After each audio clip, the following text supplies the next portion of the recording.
Please make it loud for Josh Johnson!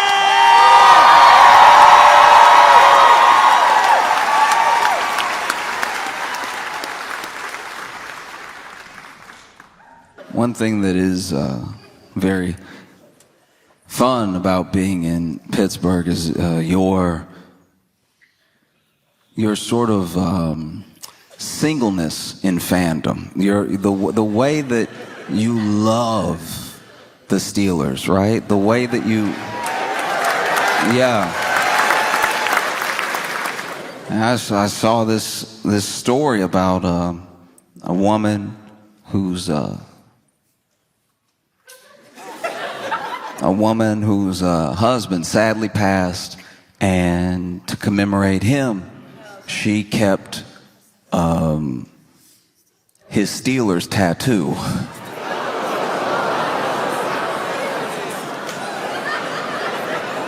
I'm glad we're on the same page.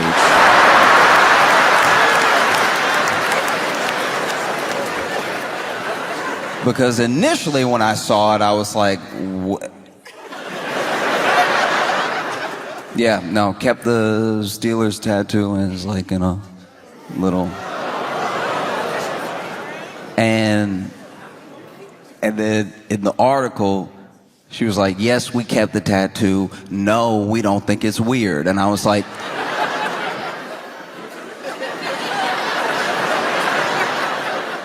I figured you didn't think it was weird.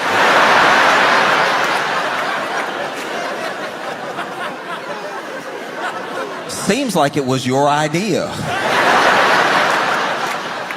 That would be wild if you were sitting there holding the plaque like, I can't believe they let us do this. This is...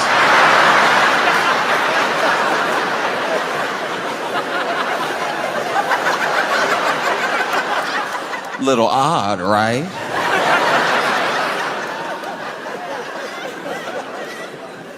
And look, I don't know. Wow. Like when I saw it, I was like, because also, look, I'm not going to linger on it too long, but it was a big tattoo, so I don't even know what that is. That back? Is that arm? Is that, you know what I mean? And maybe this is something that the husband would have loved. Maybe he's like, yeah, keep it, put it in the living room, right? I don't know. I also don't know how hauntings work, but I imagine...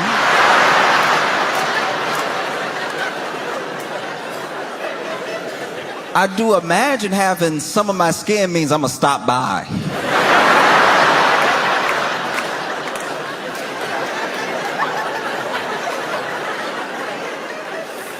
If anybody ever kept some of my neck, I think I'd be like, we have to have a discussion.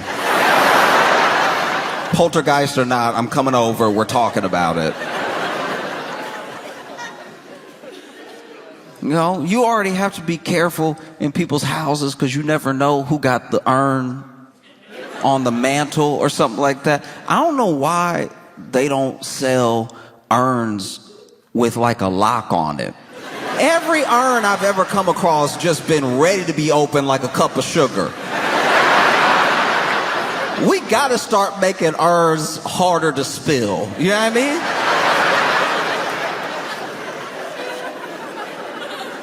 I've been at people's houses where they got, whether it's like a family member or the pet, they got the urn on like a mantle or a bookshelf, and I'm like, that's a little high.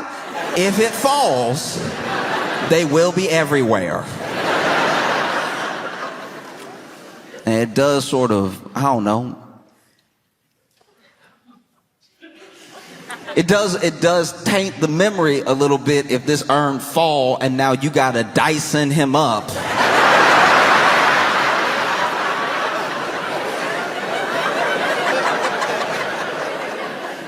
And then put him back in a new urn with whatever was on the carpet.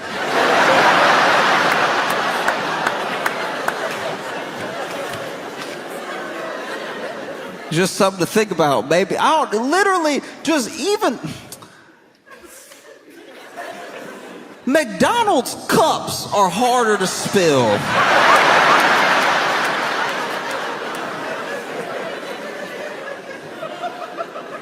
Just something with a twist lock, something. Because let's be honest, unless you spreading the ashes, you never need the ashes. You know?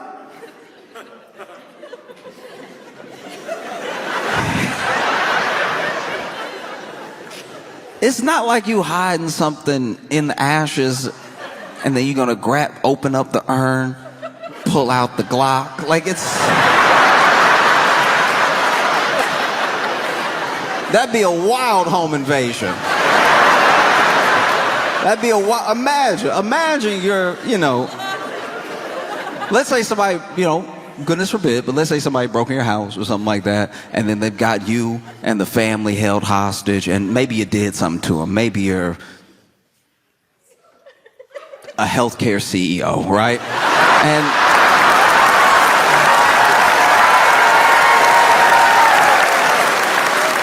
so then they got you tied up with your family and everything, and it's like, look, I'm sorry, all right? And they're like, sorry is not enough, you about to go. It's like, okay. All right, I get that, but okay, but a long time ago, my wife passed, and I always said that, like, whenever I go, I'd like to go with her, and she's right there. Intruder gonna be like,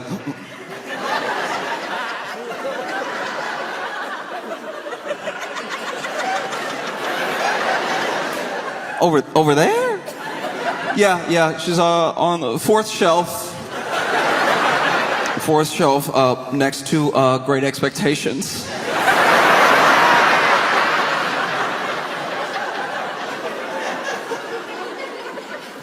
If I could just like hold her, I'll just, the small kindness, let me hold her while you bow. The intruder's like, okay, go ahead. Go get her.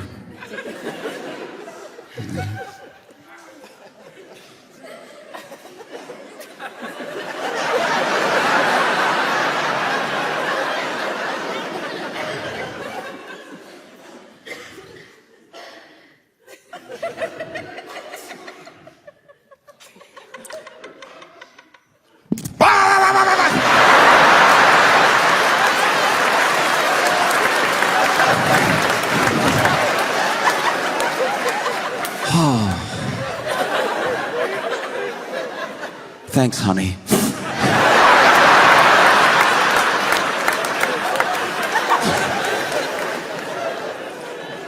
No, it's wild. Because now that mantle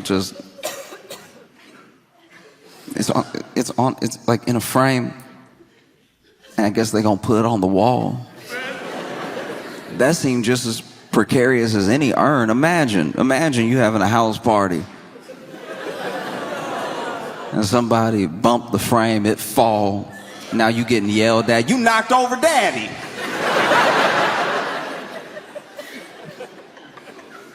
Everybody does things differently, and some people very differently. But once again, I don't know. I don't know if he would have loved this sort of thing, But it'd be crazy to think he might be looking down like, ugh.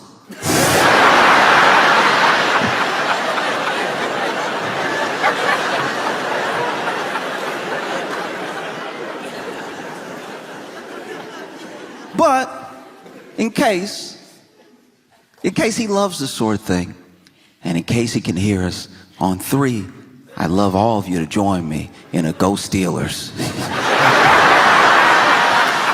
1, 2, 3. Yeah.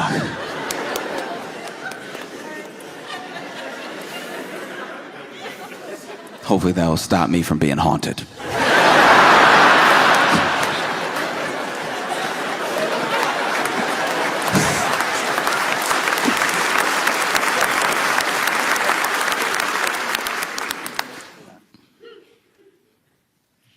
In my life, I've had a lot of roommates, and it's funny because, like, I don't know, I've talked about this before, but like, roommates is like extra family because you're poor.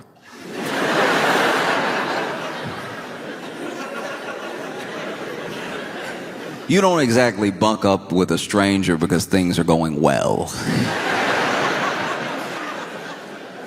Every roommate I've ever had has been out of necessity.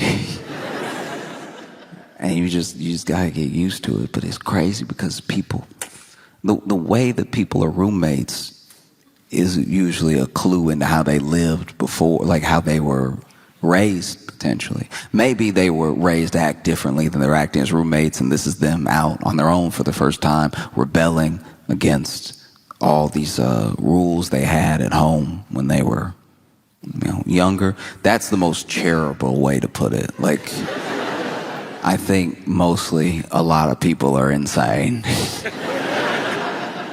And there's nothing like having like a messy or lunatic roommate, and then maybe you do become friends, though. Maybe you're friends, maybe you're friendly. And then you go visit them at their house and you see that it's pretty much the same. This person is wild through and through. I had a roommate that,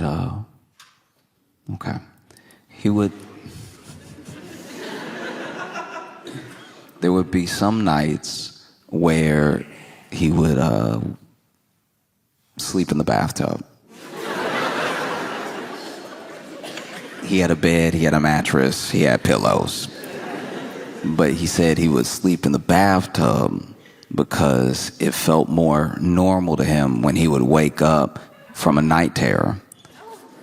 And I was like, I don't know how you find that out.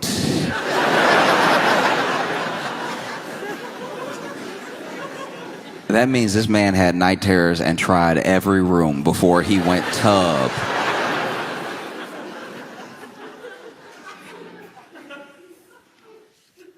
And that was a tough roommate to have because, I would go to bed at a regular time, even a little late because, we're young and everything. We're in college, and then I would just know I can't go to the bathroom for the rest of the night.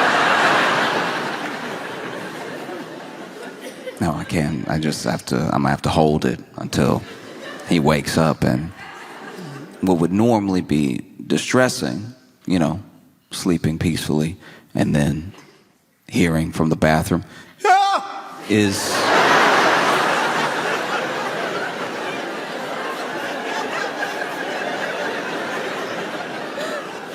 only made a relief, because then I know, okay, he's up, I can go.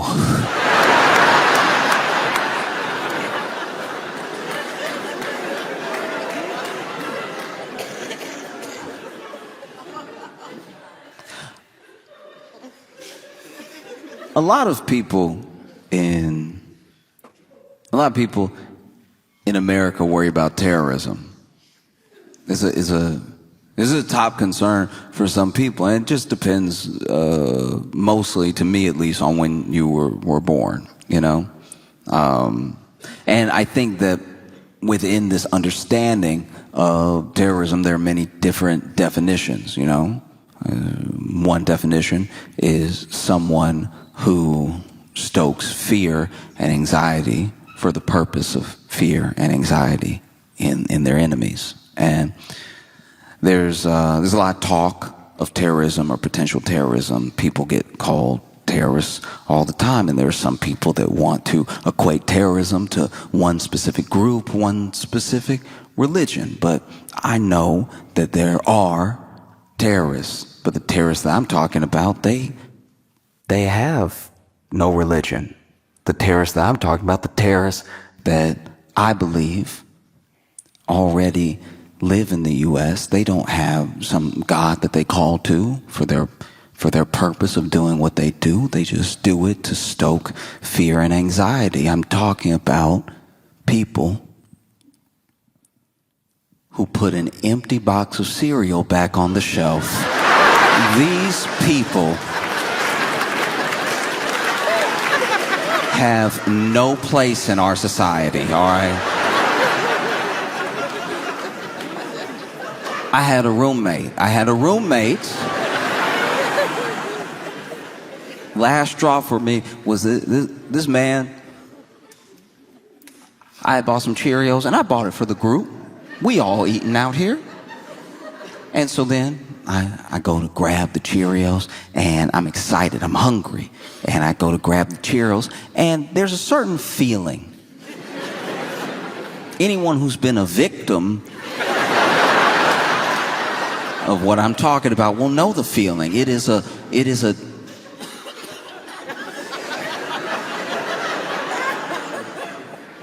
weightlessness of despair.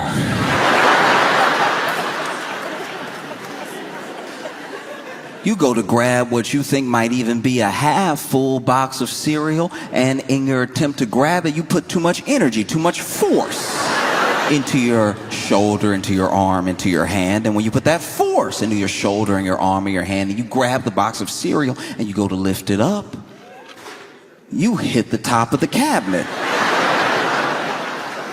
Because there's nothing in there. And not only is there nothing in there, what's been left is crumbs. And the sound of crumbs is the jingle bells of poverty, all right?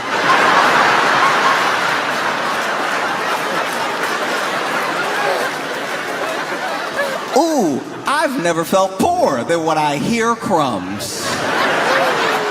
Hearing crumbs is right out of Oliver Twist. Crumbs is what Charles Dickens wrote all his best work to. I didn't even think I could hear crumbs. Oh, but they have a sound. It's a mix between bread particles bouncing off each other and then a whisper. It's in a moment. It's something that almost can't be identified.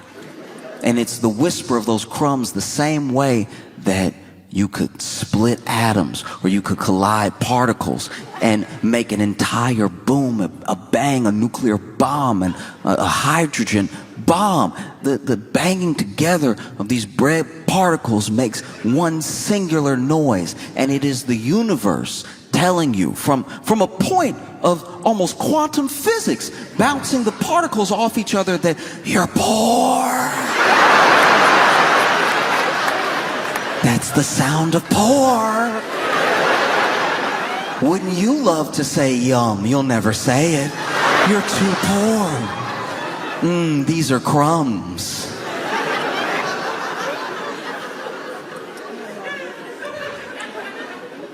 If you've ever, in your life, out of necessity, not out of deliciousness, had to pour crumbs into your mouth,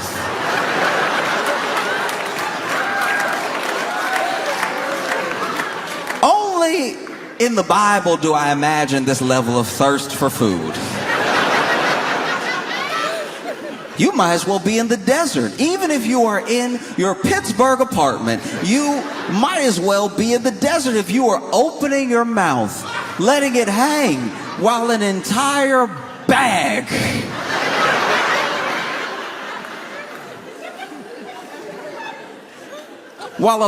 of crumbs slides and floats to your mouth. Because the crumbs that are sliding into your mouth from this bag, they have no Christianity.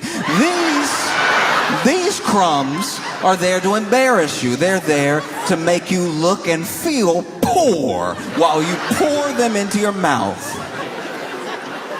Maybe that's where we get the word poor from, and maybe that's where we get the other word poor from, because you have to pour these into your mouth while you feel like the poorest person that has ever lived. And the bag is stiff because it's that hard, semi-soft plastic that they only make cereal bags out of. And because because of that, it's got a lot of ridges. It's got a lot of things that the crumbs can slide and get caught up on, you know?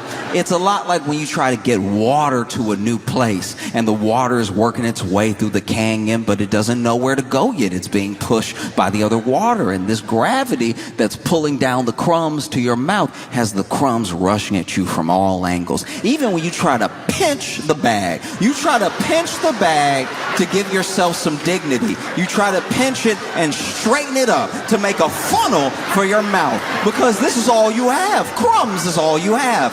Crumbs is your life. And so you make it as straight as possible. You slide it down. Only when you are making a paper plane do you have this level of intent as you straighten something out. You straighten it out as much as possible, and then you dip it into your mouth, and still the ridges find a way. Because the devil is busy. Oh, the devil is hard at work trying to make you look and feel poor, even if you're alone in the room. You pour the crumbs, they're rushing from all angles, skiing down the plastic to your mouth. But then something happens. You don't know if it's in the middle of the bag or it's at the very edge, because some bags, depending on what cereal you get, have smooth tops and some have ridged tops, okay?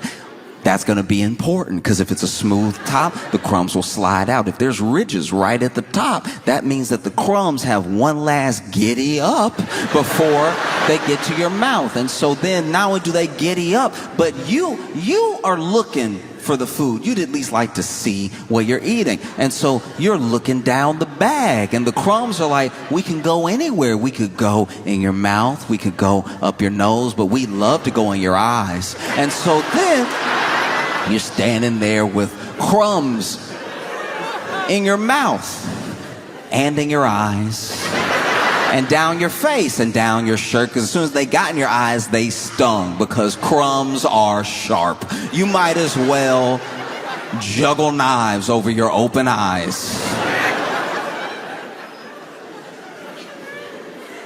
You know what that feels like? To be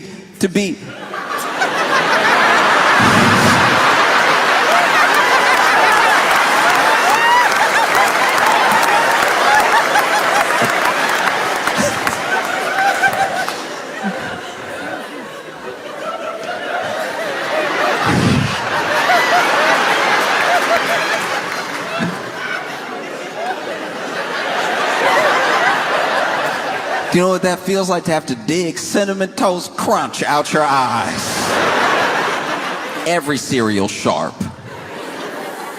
Every cereal is sharp. And so I remember I was a victim of terrorism.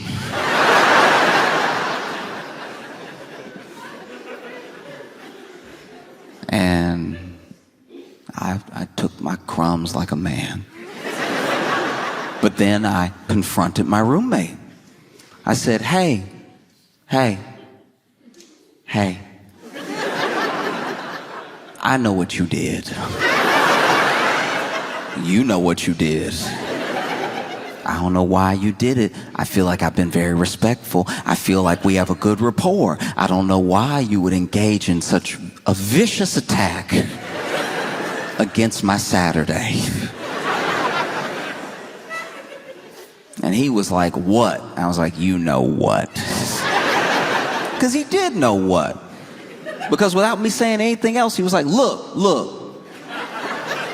I put it back, but there was some in there.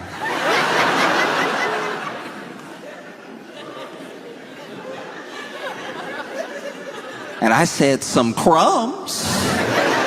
He's like, no. There was Cheerios in there. And then I thought, okay, maybe I've made a mistake. Maybe I have accused the wrong roommate, because I have more than one. And so then I walked to the kitchen with him, because the bag and the box were laying on the ground, because I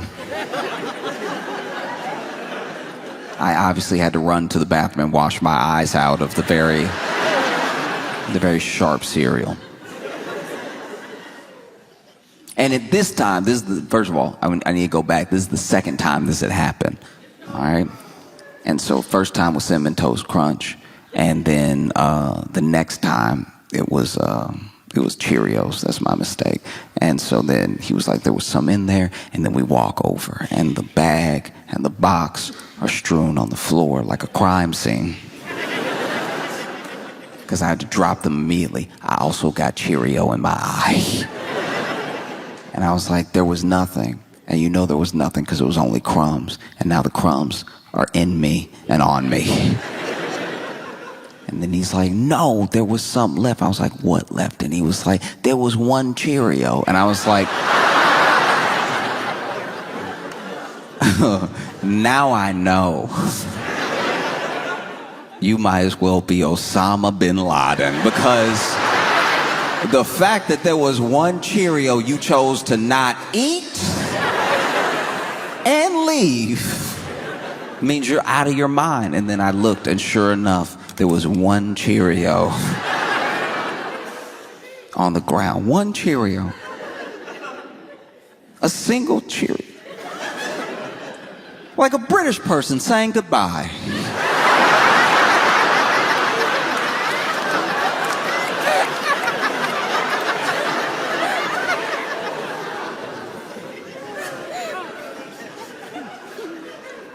Obviously, I didn't kill him. I'm here with you now, but I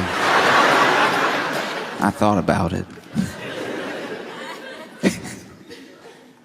I struggled a lot, growing up, even into like early adulthood, with opinion of myself, with like body image and everything. It's very difficult sometimes for any young person to believe, if they don't already believe, that they are lovable or that they are good in just the way that they are. Basically, that they are enough. You're still working on yourself. There's still things you want to do with your life. You got your whole life ahead of you, but there's nothing extra you have to do to be worth anything, And it's a hard thing to convince someone of who doesn't believe it. I wish more people believed it. If you saw yourself the way that the people that love you see you, what a beautiful world that would be,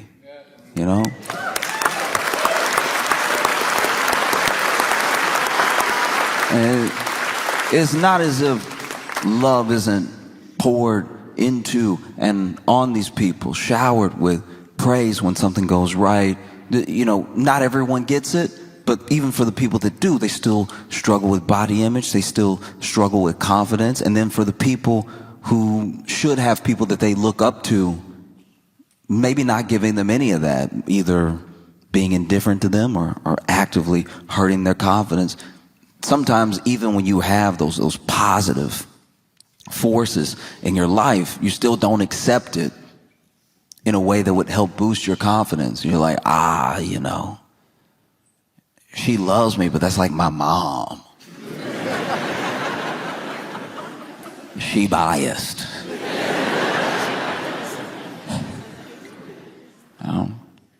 And I know for me, I spent a ton of time trying to work on myself in different ways. Some things that I actually needed, some things that built me up, and some things that were maybe a little bit unnecessary, I really struggled to look at myself in any positive way until I got really fit. Like in my head, really, really fit. I should look like I saw other guys and I thought I should look like that. I should look like a version of that, at least, And never mind that I'm looking at dudes who have been on their own journey or struggle with their own confidence, or maybe get a little extra help to look the way that they look. I don't know. And I was never trying to be like insanely huge. I joke about being like ripped and real big, but honestly, I don't have the frame for it. Truly, I'm not tall enough to be wide. Yeah, no matter how big my shoulders got, I'd start to just be in the way. Like, it looks good in the picture when you're flexing and you've got all the muscles and they're all defined and everything, but then practically in life, it does start to be a problem when you're trying to walk through a door. You don't want to be on a date and see a door and go, uh-oh.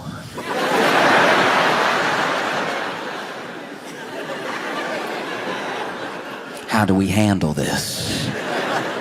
You know, because the shoulders, the hips, they're all wide and muscular, but that door frame, oof, making all of them standard. I can't believe they're doing this. And then you're holding hands, you get to the door, and you're like, you first. You look like you being a gentleman, you know. Please go ahead. And then she walks through the door with ease, and you now have to figure something out. You're standing on the opposite side of the door, and you're like, oh, okay.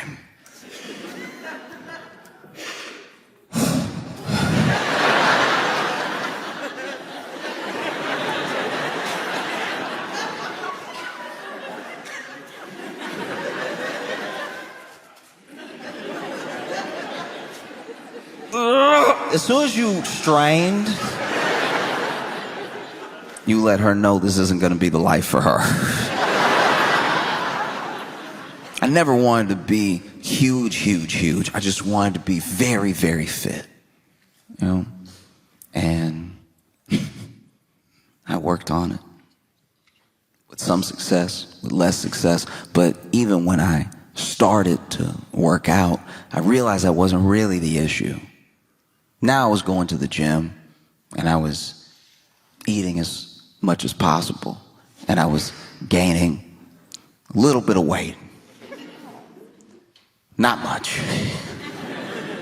And I was like fighting to keep looking this certain way. And I finally accepted that, like, even if I got there, maybe I wouldn't be happy. And I even discovered that through other people who I knew were there. People who I wanted to look like that were in my life, you know? And they still had all the same problems I did. And I would go to the gym and I'd see people packed in there fighting to look a certain way so they could feel a certain way. And there is a bit of a cheat code. You could try to work on feeling the way without having to fully change your entire body.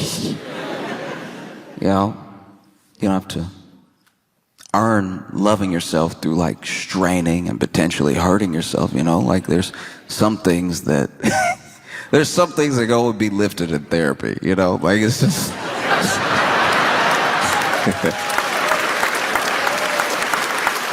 and but I remember I would see these workouts, and sometimes you see people get creative. There are a couple machines that are pretty straightforward. You sit down, you want to row, you put your feet here, and you pull. And that's the exercise right here. This is just what you do, and you do it for your back. You know, you work a little biceps in there too, and maybe if you're trying to work more of the back, you can lean forward a little, lean back a little with the pull, you know. I saw a guy sit down like normal and then put his feet in. And I'm not gonna lie, I stopped. I was like, this is about to be awesome.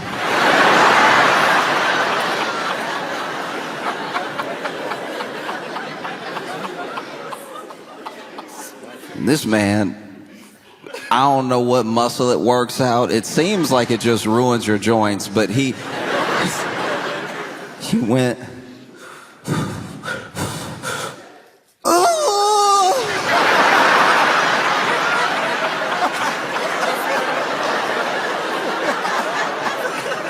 Oh! Oh!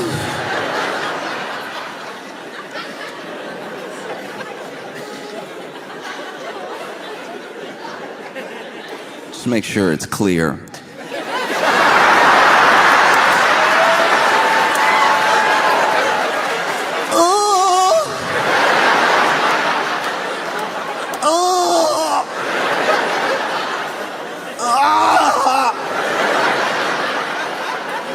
and it looked like it felt like it sounded.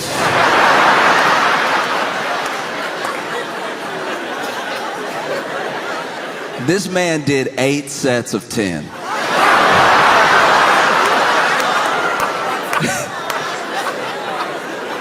And I watched the whole thing.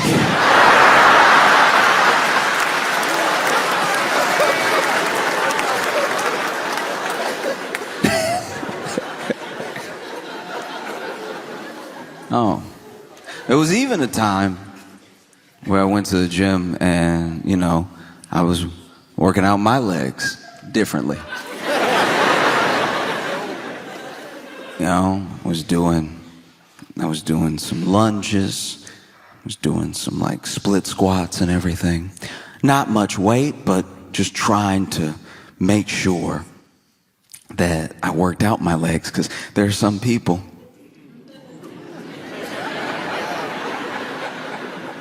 that in all that self-consciousness and all of that wanting to build up for yourself, your body and your image, they still only work on the glamour muscles. They forget the base. They forget their core sometimes, and they definitely forget their legs. And we've been told since we were children that the legs are important.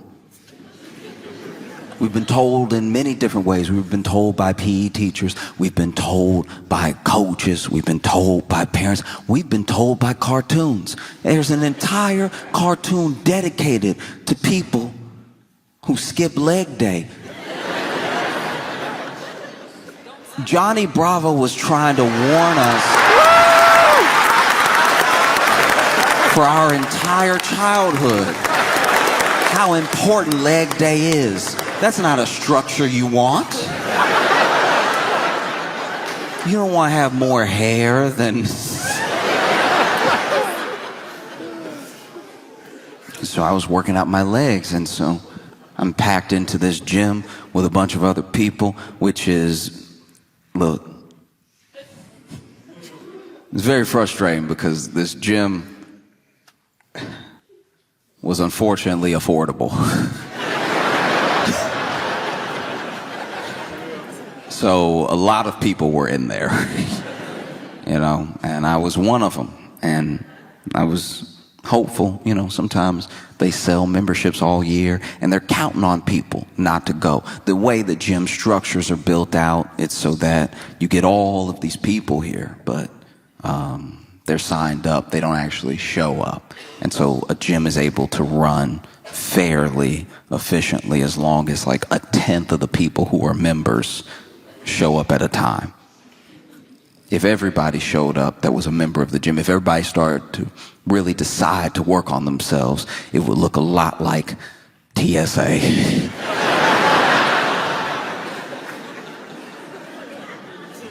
Be very little movement. The only way to work out would be passing the weights, just you can have some.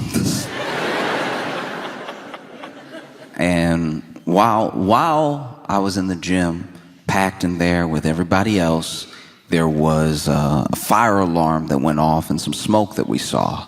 And, you know, I didn't see any fire, but 2 out of 3 signs isn't bad. And so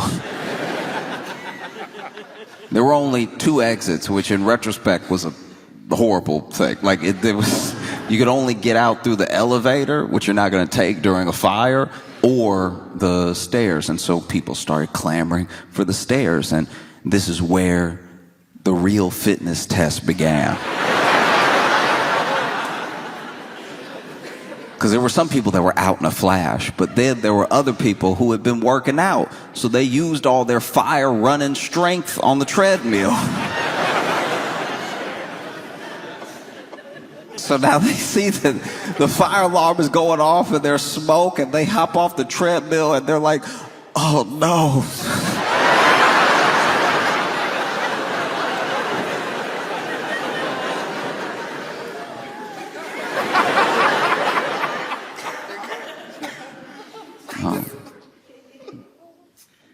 And then there were other people, what I would assume people who were a bit out of their mind, that even treated the running out of the gym like a workout. There was one lady literally still looking at her watch going.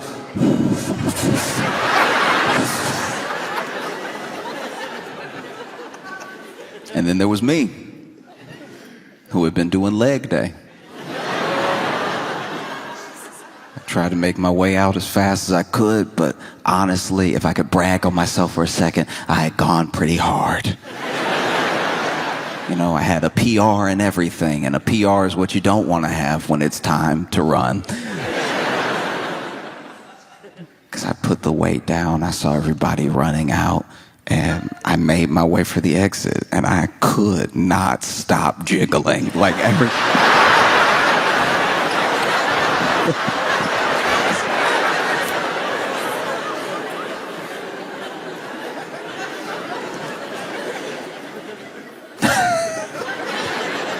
And yeah, I don't know if you've ever been in a situation where you have to evacuate for a fire, but nobody moves like there's a fire.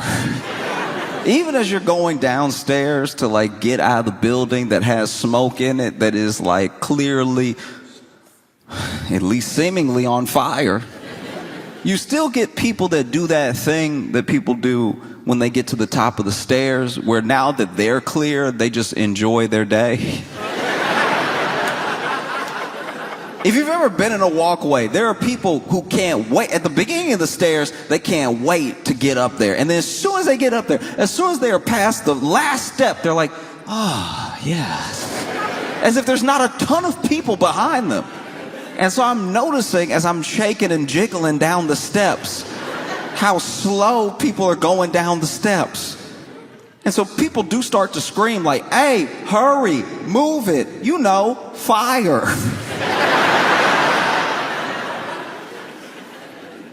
And then we get outside, and it was next to the door. One of the reasons everybody was slowing up was that same lady was out front near the door, just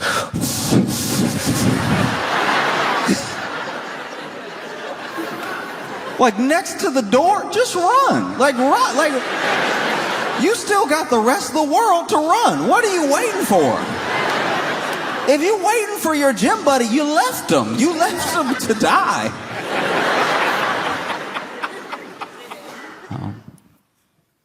It's funny because I was watching the news and I saw this, can't really call it a debate, it was more of a screaming match. But it was on CNN.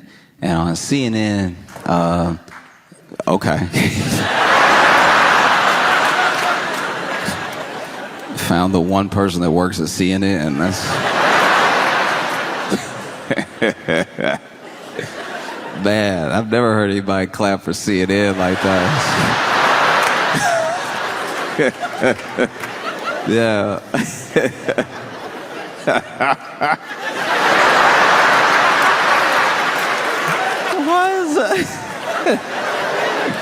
Now, to be fair, though, look. To be fair, we don't know where our friend is from, and CNN abroad is actually substantially better. Like, when you watch CNN and you're in like France or something, it is actually like engaging programming. That we really are the only ones that do CNN the way we do CNN. I like, as an example, when you travel the world, McDonald's is still fast food. We're the only ones that made it poison. You know, every other country, they just say what happened on the news. They just tell you. They're like, oh yeah, no, then these people came, and then the other people came, and then the first people left, and the second group of people left. It's really mostly in the US where you watch news and it's like chaos in the streets.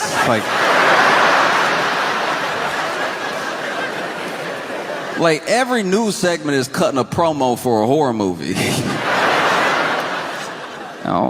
I was watching CNN and I saw where Jillian Michaels was on there in a debate that she seemed to have started, and they were talking about changes to the Smithsonian and how art and culture shifts between who has the power to dictate how the exhibits are written, who the exhibits are of, and everything. And Jillian Michaels was like, it's so unfair that slavery in this country only gets blamed on one race.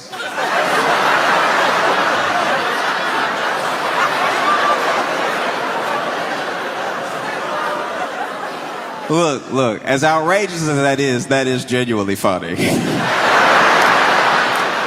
Like, look, I'm not gonna tell anybody how to feel, but if you heard the words I said, that Jillian said, and you immediately got angry, I would ask you to take a step back. I'm not going to tell you how to feel. You can be angry if you want to be angry, because it is a very short-sighted, ignorant thing to say, but that's precisely why it's so funny. It is absolutely hilarious. But the best way I can describe why this is funny is when I was a kid, I would I would be at home alone for about 3 hours. I would get off, from school. I would do practice, and then I would get home and be alone for about 3 hours, right? So for 3 hours, I was the only person in the house. And one day, I was just walking through the house. I was eating something. I think I was like eating some Easy Mac and walking, not paying attention where I was going. And I knocked over this vase. And it was a vase that my mom loved, right? And so it smashes on the ground, and I genuinely didn't know what to do, because I was like, man, I'm going to be in a huge amount of trouble. I need to think of something. And in my head, I was like, what should I do? Should I call my mom now and be like, hey, when you get home, you will want to beat me. But I feel like if I tell you now and you're going to be like on shift for another half hour, and then just the concern, because I never call you, I'm hoping the concern that you have that I am calling you you'll be so relieved that I'm alive, that I'm not dead, you'll want to kill me less.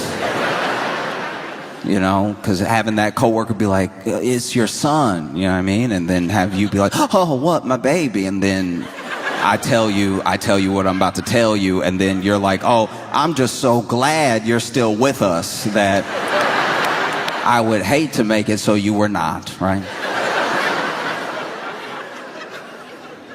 That was one thought. Then the other thought was, look, I've given this whole having a family thing a good run. Maybe I dip right now. Maybe I leave home right now.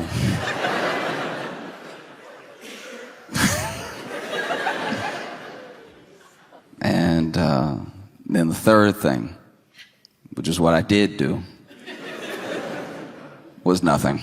I went to my room and played some video games for what felt like might be the last time in a long time.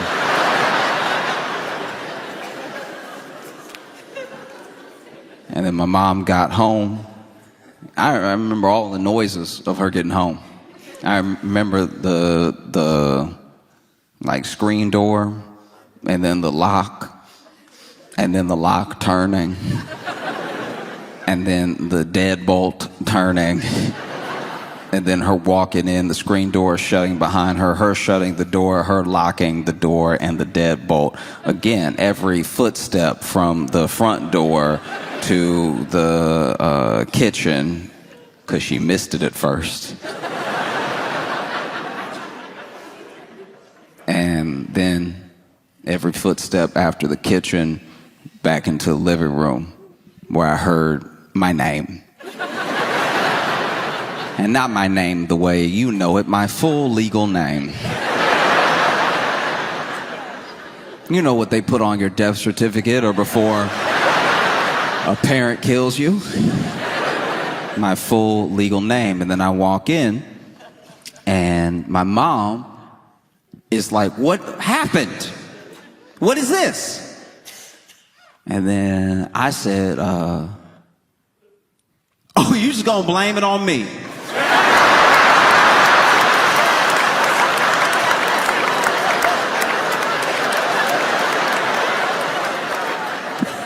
Wow.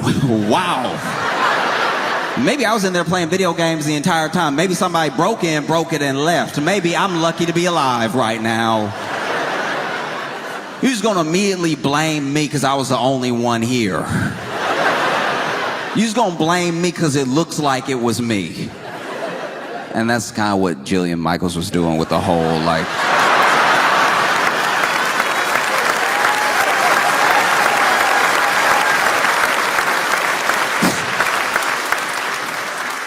Yeah, that's kind of what she was doing.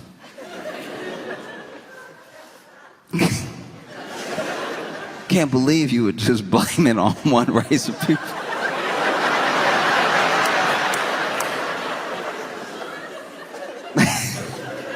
And it's so funny, too, because when it comes to history like that, there are always these bad actors that try to pull the thinnest straw man out of the woodwork. You know? There'll always be that person. There was a guy, I don't actually remember his name, and this is before slavery in the U.S. was more based on race and before more people were shipped to the U.S. There was a dude that I've read about that apparently was of African descent, and he came over and he had about 2 or 3 slaves. And one of those slaves was seemingly of the Caucasian persuasion. And whether this thing is true or a myth, I've heard it my entire life when referencing slavery, that there was one black guy who had a white slave. And I'm like, look, even if that's true, that's not what it's known for.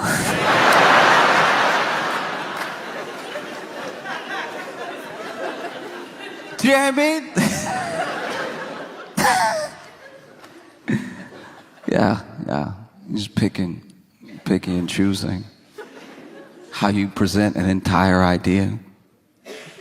And it makes sense to me that someone like Jillian Michaels would say something like this. She is from a reality TV show. She's known for the show The Biggest Loser. Yeah, that's who she is. That coach from The Biggest Loser. You know, the nice one. The Biggest Loser was a show, I don't think it's still on the air anymore, so if you're not familiar with the show, it was a show where they would bring on people who were overweight, struggling with image and everything, and they would help them lose weight by making them do slavery.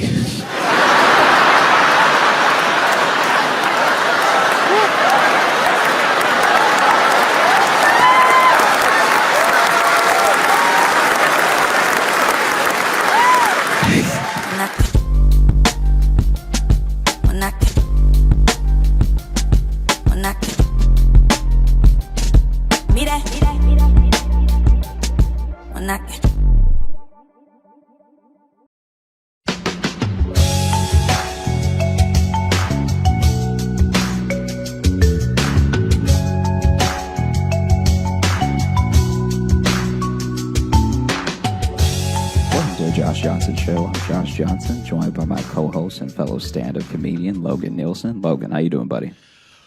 Fine. Oh, geez. How are you?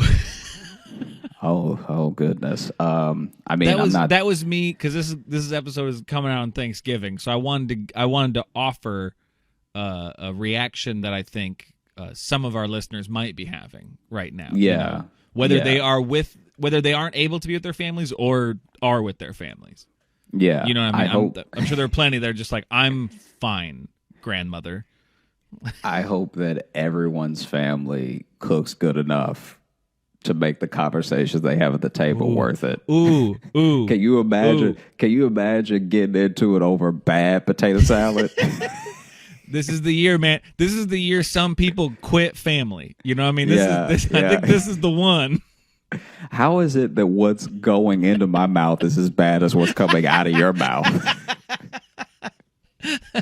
How does the food I'm eating taste racist? I don't understand. Look, let me tell you something. All right, I'll tell you this right now. This might be a bit controversial. I think some people they may not like what they hear when I say this, but I will say that hate does make good food.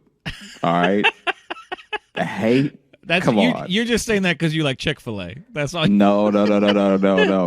Chick-fil-A is the bare minimum. All right, I'm talking about real unadulterated hate. Let me tell you. Let me give you a little history lesson on the hate menu. Yes. Okay, Yes. they had in the South during slavery. They had slaves cooking their food. Mm-hmm. Very good food. Right. I can't imagine the slaves love doing it. Yeah. No. That right there is hate making good food. You know what I mean? You mash those potatoes a little harder when you hate somebody. Yeah. Do you think that's why a lot of white people after that were angry slavery ended because their food no longer had seasoning on it? I mean, I think what the fuck? This was so much better then. That this is also why you should have been teaching your slaves to read, because there would have been a lot of cookbooks that you could have benefited from.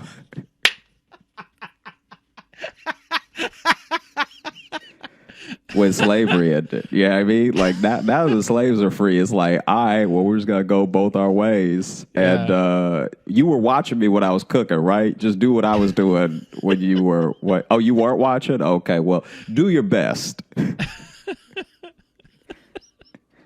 Do your absolute best, and we'll see if you come back. Yeah. No, man. I've been very blessed that I've been able to have Thanksgiving with lots of different families. I obviously you show up at houses. Yeah, I mean, when you show up on Thanksgiving, they're not gonna turn you away. They're all in there trying to act like they're good people, so they got to take you in. I guess crazy. If you want something to eat.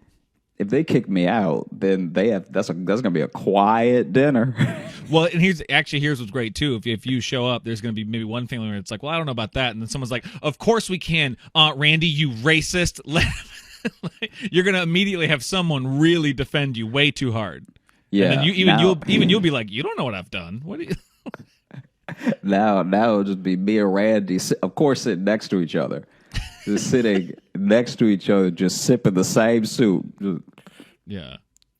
Just eyes wide. And he might try at some point. He might try to, build a bridge between you two at some point. It'll be awkward, though. He'll just suddenly be like, I liked Sanford and Son. And you'll be like, that doesn't.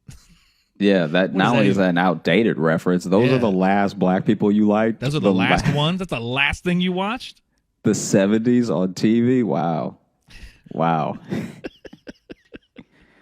Just that bad. I mean, but that's it's a real thing in the way that a lot of very kind and cool people have taken me in at different years of my life to have Thanksgiving with them and their family, or a Friendsgiving, or I feel like it's very rare that I'm able to be home with my family for Thanksgiving, eating it and sharing it with them. Yeah. And there was one where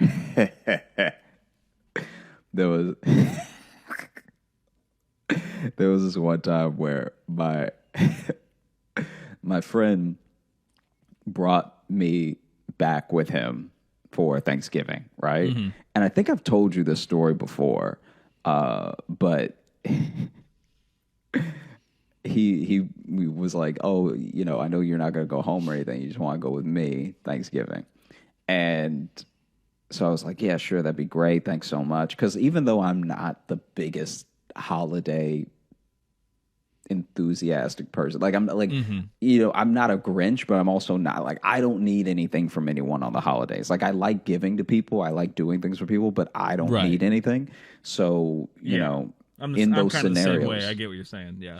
Yeah, like in those scenarios, I'm more than willing to share it with someone, and I always appreciate people bringing me in, but I'm also not the type of person that's like looking for someone to spend like New Year's or whatever with.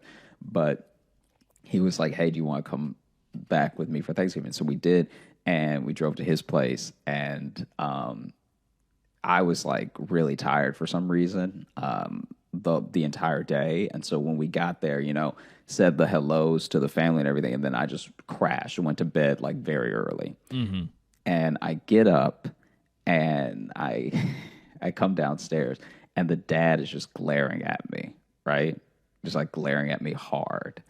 And I was like, okay, that's a little weird. And in the back of my mind, I'm like, oh, is that like a race thing? Because you seemed fine last night. You like did you sleep on it and then wake up in the middle of the night like, wait, a black guy's in my house?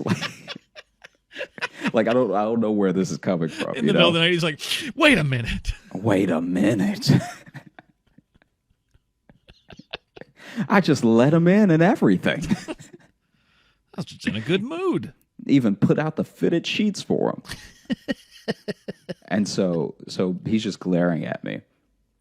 And then my buddy's mom sees me and she gives me a hug that's like a little too long, like okay. I'm friendly and everything. But I was like, all right, that's odd. Right. And it was one of those things where she just like, the hugs get broken down in a very specific way. Like some people hug you and then tap your back as the hug is ending. Right. Some people, especially moms, will sort of rub your back. I got both. Like she gave me this long hug, then she tapped my back, and then she rubbed my back, and then I was like, oh, okay. Like, you must think I'm lonelier than I am. Like for you. For you to hug me like that, you must be like, "Oh, this poor thing was gonna spend Thanksgiving on the street." You know what I mean? Like, I don't know why both of you have had such a stark, different reaction than when I met you face to face, right? Right. And I find out later that the night that I just crashed, my buddy stayed up and he had like this long talk with his parents, and they ended up getting in a fight. Oh. And then in the argument that they were having, he ended up coming out to his parents. So now they think that I'm his boyfriend, but I don't know. I have no idea. And so the dad isn't even like giving me the hate glare in a homophobic way. He's giving me the hate glare like, are you good to my son? Or are you just trying to get what you want from my son? You know what I mean? Like, do you take care of my son? Or are you just like trying to get yours and get gone? You know, you're just looking for a free meal? Yeah. What are your intentions for my son? All right.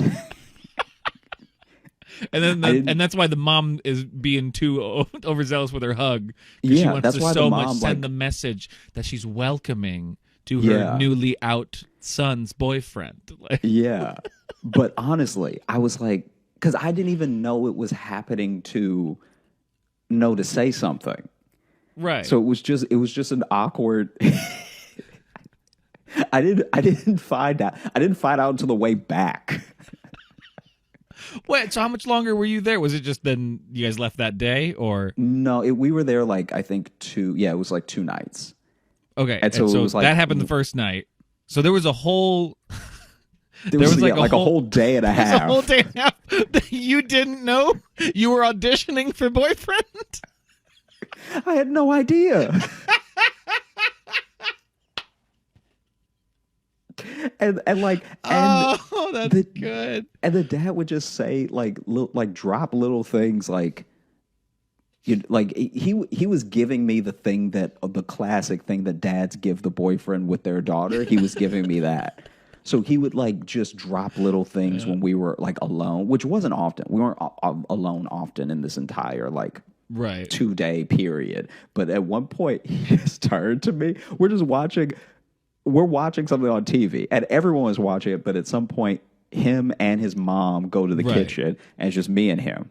Right. Yeah. And then he's just like, I love my son. Right.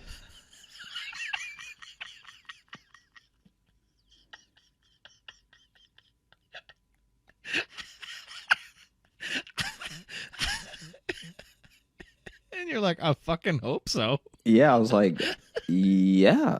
Dude, that's great. Should. I mean, dude, good for you. I'm glad you love your son. Yeah. And he's like, I wouldn't want, he was also so bad at this speech. Like he had Right, clearly yeah. like he clearly, I guess he thought he'd never have to give it. So Right. he was like not well versed. Like Maybe I've there was dated- that there was like that push pull in his heart where it's like he also doesn't want to seem homophobic. Like you don't want to be Yeah. you don't want to immediately have your son come out and then think that's his boyfriend and then be like way too mean to him. So you're like, I don't want to give off that vibe. You know? But I also I don't want to seem racist. Like it's hard to be threatening and woke at the same time, Josh. Yeah, but I also want to make sure he doesn't break my son's heart. Exactly. And so then I'm just sitting there, and he clearly is like never, like I've been in situations where a girlfriend's dad was trying to intimidate me. Mm-hmm. I know what those are like, and this was Yeah. not that. It was just him sort of stumbling on his words, like, and you, oh, you better be nice. And in my head, I was just like, am I like this dude's first black person or something? Like, what does he think? Like, yeah, if you didn't know the context, that's like Yeah, I'm like, what is he? What is he getting at? It was so insane. And then you know I love my son, right? Jeez. Yes. Good. It was yeah. It was insanity. That's fucking amazing. And then it's not until the That's- drive back that he's like, you know, not because this is the other thing. He didn't even hear some of those things or see those things. Okay, so he didn't even So- see how his dad was interacting with you. No, or his mom.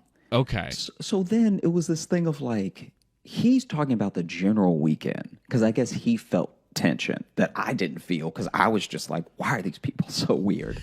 And so then we're driving back and he's like, yeah, you know, I hope that it wasn't too awkward and everything. Like, you know, I came out to my parents and everything. I was like, oh wow. And so I'm getting that news and the whole weekend started to make sense all at once. Was he already out to you? You already Yeah. Okay. I just want to make sure like this wasn't like the come out and then like No, you no, are no, like no. learning about it too. I figured, but I thought like Yeah.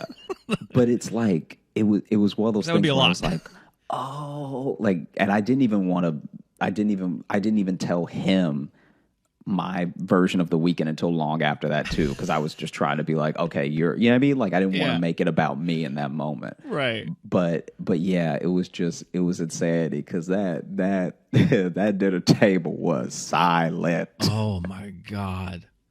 That's so good. That's just knowing that everyone at that table has their own like plot happening. You know that they Yeah. it's like a fucking like farce play. Yeah. Where there's all these miscommunications. Everyone's coming in and out of doors, just missing each other at the wrong times. So it's like your friend's not seeing the weird interaction his dad's having with you because they leave and enter rooms at the same time constantly. Yeah. It was exactly like a play. Yeah. That's Because what it even sounds if like. he had just stumbled on one interaction, he would have been like, "Oh, that was kind of weird. How long Right, my yeah. mom hugged Josh." Because you hugged him. the dad just gives you condoms. Like, wait, yeah. What's happening? thanks? And I guess an older, smarter version of me would have put it together quicker that maybe this is what was happening. But I just was so blindsided Yeah. No, because none of them. I don't none even of- know. I don't know, dude. I don't know if that's something you could put together until I guess so. until you 'Cause none have of the whole inter- picture. Yeah, like none of the interactions were expressly like explicit. Like this is what I'm thinking. Well, that's what makes it so good too, is because they're also trying to play it cool. Like they're trying to communicate something with you subtextually, yeah, but no one has the same subtext. No one Yeah. knows what's going on. man. It's like when you see an improv scene and everyone's like a bad one, and everyone's like clearly thinks it's 4 different locations. Yeah, And you're like, oh, they don't know what they're all talking about together. They're all over the place. They are not all on the man. same page at all. It's just that, but in an awkward Thanksgiving. yeah. Man, that's good. Dude, I also had so this one I was not there for. This is not my Thanksgiving experience, but Okay. I had a friend I had a friend in college tell me, because this happened to them when they were, going back home for Thanksgiving. Right. And this was in the height of like Obama versus Tea Partiers and everything. So like the Okay. Tea Party had sort of risen up and become this thing, but then Right. people were like, is this just a race thing, or is this like, and they're like, no, we're all about policy, all this stuff like that, right? Mm-hmm. And so basically I went to college with this person. Man, who it's was, fucked up that I kind of missed that time now. Isn't that weird? Yeah, isn't that odd? Isn't it weird that I'm like, oh, that sounds quaint now? Yeah, remember when there were just like 5 racist signs? Yeah. At a rally. Well, the fact that you said like everyone's like, is this a race thing? The fact that we actually got to ask the question, like, is the Tea Party racist? Instead, now we're just like, oh shit, you really hate other people, huh? Wow. Okay. So then basically, they went home and they had done a bunch of like campaigning for Obama and like stuff like that, and like campaigning for Obama in like Louisiana. So like kind of like this futile effort to a certain degree. You know what I mean? Like exercise your voice and everything. And I'm always proud of people who are passionate about like policy and their future and everything, but also like come on. And so they went home, and while they were away at college and Obama had won and everything, their parents had become like hardcore Tea Partiers and were trying to like basically recruit the rest of the family into like this like don't tread on me type attitude, everything, right? And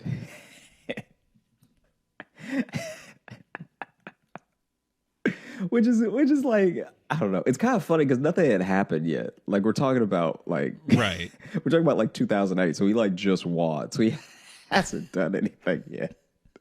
And so technically they're not even like, I don't even know if they're technically fully Tea Partiers yet or anything. Right. But anyway, so my friend gets home and they're in this full on like almost like militia mode of like, what are we gonna do? You know what I mean? And so then there was this huge argument at the dinner table, and like a lot of the cousins were on my friend from college's side, but a lot of the older people were on their parents' side, and all like all this stuff like that. And it turned into like a full on shouting match with like subsequent parts of the so you would apparently, this is what they told me, you would be shouting at the person you were talking to, but then someone yelling across to their family was actually yelling about a different thing. And the family was fairly big. So this is like, imagine a table of 26 all yelling. But then if you catch some of what someone else is talking about, you're like, oh wait, I don't know what that is. Let me just tune back into the person across from me. And then as it's like those threads of like Facebook arguments where you see one person's gone for a while and they come back and they have to respond to like 28 different like, well, Natalie, Nicole, whatever, you are this wrong. Okay, well, Samuel Robinson, like you have to do all of the where it's like, wow, okay, you're putting in the work, all right. So basically, they're having this full on. No one is eating and everyone is yelling. And they've already said grace, like they should be tearing into it right now, which is why I said that thing before of like, I guess the food wasn't that good enough to keep anybody quiet. Yeah. I guess somebody should have stepped their turkey game up. Yeah, Grandma died and didn't pass on the recipes. That's what happened to that family. Right? And Grandma didn't write anything down. In the middle of this like huge argument with like 20 plus people, a pigeon full on flies through the window, breaks the glass, and like rolls across the table. And Jesus. Yeah, and it is pandemonium because I guess a couple people thought someone threw something through the window, so they don't even know it's a pigeon. A couple people saw the pigeon, so they just freak out and like jump up and everything and run away. But then the pigeon, I guess the glass was too clean, And so the pigeon just flew right into, like Right. swooped right into it. Well, he saw that he was trying to save his cousin on the table. Yeah. All And the predators are distracted. He's like, now's my chance. the last thing you got to do is enjoy my family today. Not if you're not enjoying your own. And so it busts through the window and gets glass like everywhere. Just on all the food, probably. On all the food, to the point where they all had to order Papa John's for Thanksgiving. Yeah. And that's what you get. That's what you get if you ruin Thanksgiving. Just full on. Just can you get? How do you? There was an argument about which pizzas to get. Oh, of course there was. But you're ordering like 12, so you would think You could just eventually get everyone would get what they want.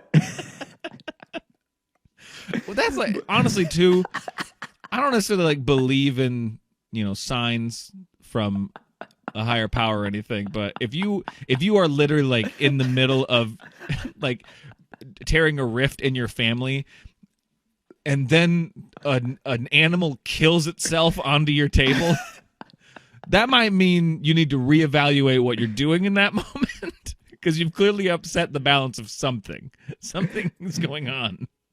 God said enough, and fucking Randy Johnson fastballed a bird into your house. Which is ironic because Randy Johnson hit a bird that one time, and it's one of my favorite YouTube videos. Anyway, keep going. You ever seen that video? It's the best. Yeah. Okay, just make sure you've seen it. That bird explodes.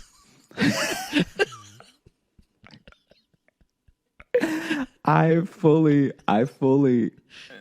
do not envy at all the person trying to take their call when they were calling Papa John's, because it's already Papa John's on Thanksgiving, so you're already dealing with a bunch of people who can't cook or whose plans fell through or who decided not to go to their family for Thanksgiving. But then you have this family in particular, which is like 26 people.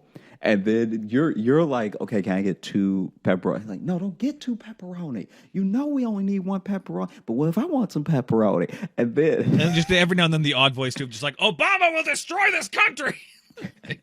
Like that's someone's still on the old argument. Right? I can't have gluten, you bitch. Yeah, dude, it was truly insane. I kind of wish I was there for that one. I 1,000% wish I was there for that one. That was because then you're also talking about so much. If it really is an argument down to the point where people are fighting over like which pizzas to get, you know that when the pizzas come, there's going to be problems. Mm-hmm. Mm-hmm. Because now it's not like, enough ranch cups.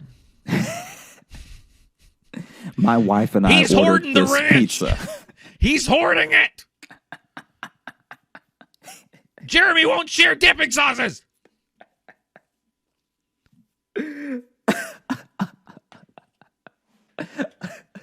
Just mouth hanging open. Get me the ranch. Get the ranch. Thanksgiving's over. Oh man, dude, it was so wild. When he told me that story, I needed him to tell me 3 more times because it was just the fact that there was another hurdle to get through of like everyone getting the pizza that they ordered. Lord help them if Papa John's made any mistakes. Right. Oh yeah. If the gluten-free pizza just didn't come. I mean, it's already bad enough if it's you versus your family, and then it suddenly becomes your family versus nature. Like that's a whole other problem you got. That's a 2-front battle right there. That doesn't go anywhere.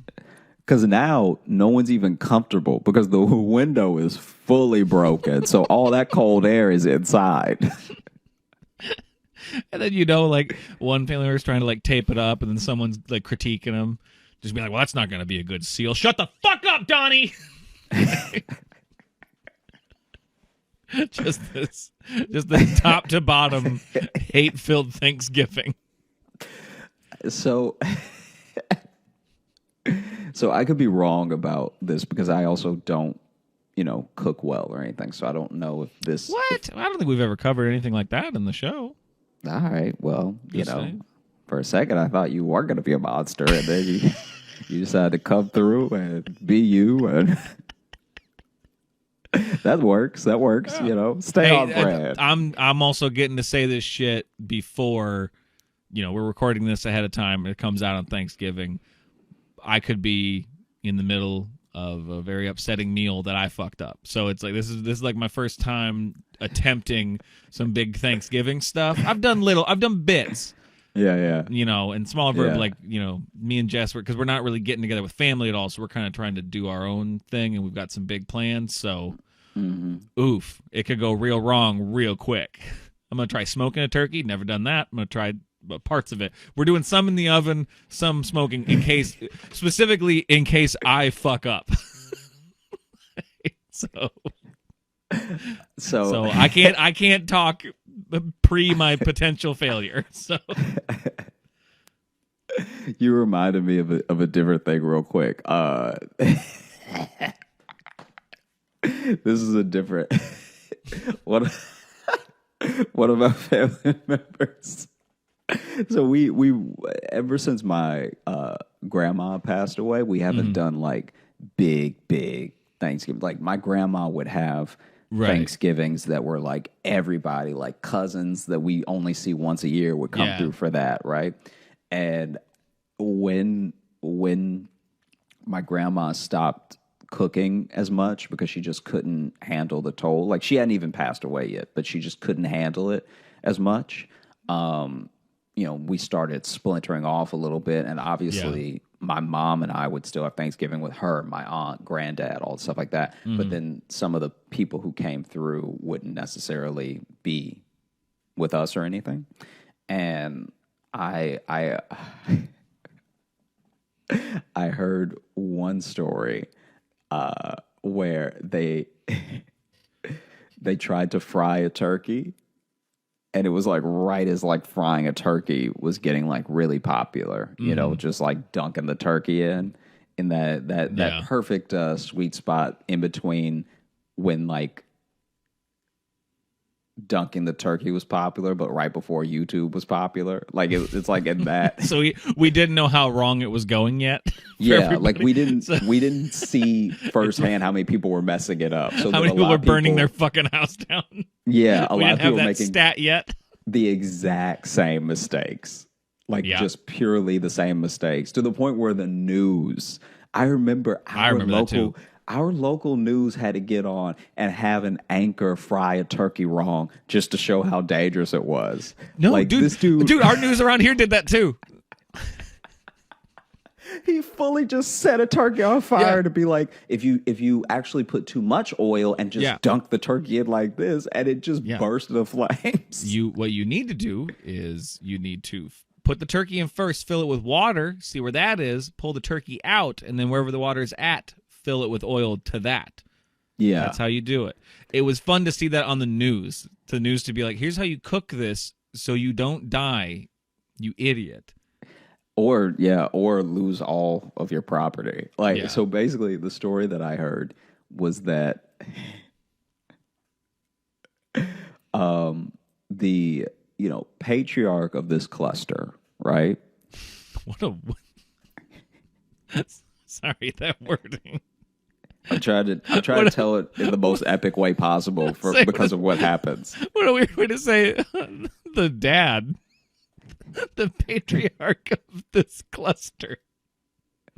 I'm trying to. No, I appreciate it. You got a nice lead up. You got a word a day calendar now, and so you're really trying to flex. I get it. Go ahead. Oh, you monster! So then he's taking it upon himself to fry turkey, right? Yeah. So then. He hasn't watched that news segment hasn't come out yet. It hasn't. And so he's thinking, all right, all I need to do is get all of the grease boiling high enough that I fully cover the turkey. I don't want to make, I don't want to have a situation where it's half cooked, a little frozen on the inside. I just want to make sure all my bases are covered. And so he does everything you're not supposed to do. Like the oil is too high, the fire's too high. Yep. The little The platform in the backyard is not stable.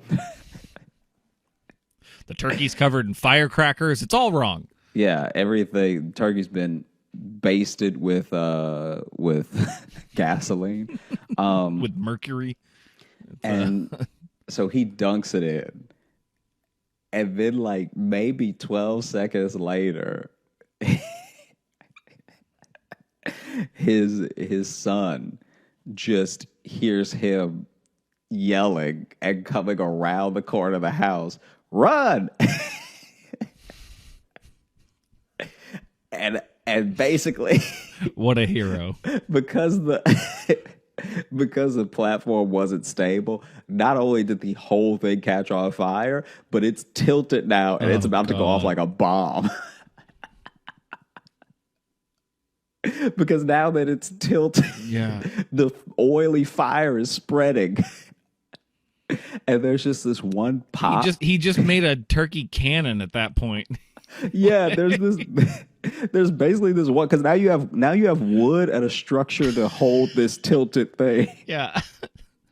Also, maybe don't make your platform out of just Luan, like just the most flammable wood. I think it's technically a pyre at this point. I think it's no longer a cooking situation. It's a pyre. Yeah, that turkey was a Greek hero. This is now a turkey effigy. This is now. And so basically, it tilted and started burning everywhere. And I don't actually know the ballistics of how this happened. But the ballistics. But basically, because it doesn't actually. I haven't done the splatter test yet to see what. Like what I'm about to tell you doesn't make sense. Okay, that's why I say ballistics, because basically. No, I have theories of where this is going to go, and I'm excited to hear. So he did his due diligence in making sure that it was on the backyard lawn, far enough away from the actual house, like however many feet before you even get to the concrete of the patio, right? So that he did a good thing, right? Okay. The house is not necessarily a danger only because of the angle that the cannon he created is pointing. All right. He could have just blown up his house. But anyway, the way they heard one pop after the dad rounded the corner of the house and was like, "Run." They heard one pop and then just this huge splashing sound. And basically the turkey and the pot, everything in it sort of popped in like a big gust of explosion to the left. Okay. And it cracked their above ground pool. So the pool is what put the fire out after they all ran away. Oh, it's a Rube Goldberg Thanksgiving. That's great. Okay. But it fully busted like in Bad Boys 2. Like just the front yard even got like a little bit of the flooding from the pool, like all the way to where they were standing after they heard that pop. Now just imagine being the other family members, and you just see the patriarch of the cluster sprint around the house just going, "Run!" And you'll be expecting fire, but instead there's water. You're going to have so many questions. Yeah. Of like, how did you play with oil and fire but flood the yard? Because that's what I'm saying. It's like, obviously you could build a fire that spreads enough that you burn down your house, which is what a lot of people did. Right. But you also have a situation where he is trying to fry this turkey seems contained enough in between the house and the pool and everything. He really tried to pick a midpoint. So the fact that it no one was back there, so no one knows how it happened. But the fact that it I guess it tilted and then just like when it tipped over, it just sort of shot to the left and cracked the pool. Did you say this was family of yours? Oh, no, that was not family of mine. This is the story that I was told by a different person. Okay, Because I didn't want to insult your family, but when you said above ground pool, I'm like, oh, you didn't have to mention those two words. You'd have said they broke the pool with the turkey. I'd be like, yeah, no. I mean, but who knows? If they had a full-on, just deep, lavish, in-the-ground pool, they may have not been able to save their property. That's true. That's true. That's a good point. Thank God for above ground pools. Could you imagine burning like a mansion down with by trying to fry a turkey? Yeah, just can you? Yeah, you're basically destroying the most lavish thing in the most redneck way. Yeah, exactly. It would be like if a rapper was like, "Oh yeah, my pit bull demolished my mansion." Just tore the whole thing apart. Pitbull ruined my rose garden. Man. Dang, Pitbull got in the wine cellar, knocked everything over.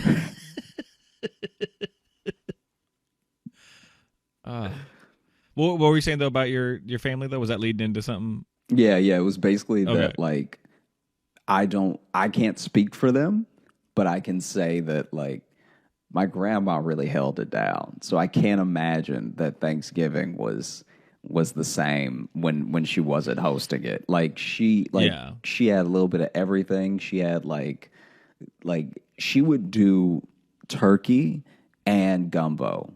Like oh, wow. those two things alone, right? Like normally you put all your energy into the turkey or you put all your energy into the gumbo. And she was like doing double duty. So then there were some people. I can't remember. I was really little when this happened though, so I don't know how little, but like maybe 11 or something. Right. There was one year that she didn't cook, and a couple people just came around anyway, and I was just like, "Oh, you really didn't have a plan. You really didn't like," because it wasn't coming around out of hunger. It was coming around like, "All right, I just want to see for myself that you are cooking." I heard this bullshit rumor and I wanted to check it out. I want to make sure nobody's lying to me, that y'all just didn't invite me. Right. So I'm gonna see with my own eyes. We had the same thing though, where Thanksgiving changed, because grandma when our grandparents were alive, because I've never mentioned it, but my mom has a huge family on her side. She's the 11th of 14 kids. Oh wow. I've told you that before, right? You've told me a lot, but I don't remember you saying 11. Yeah. No, my grandparents had 14 kids, which I did the math on that, and if you average 9 months per kid, my grandma was pregnant for a total of 10.5 years. Man. Yeah. I've never had a job longer than 2.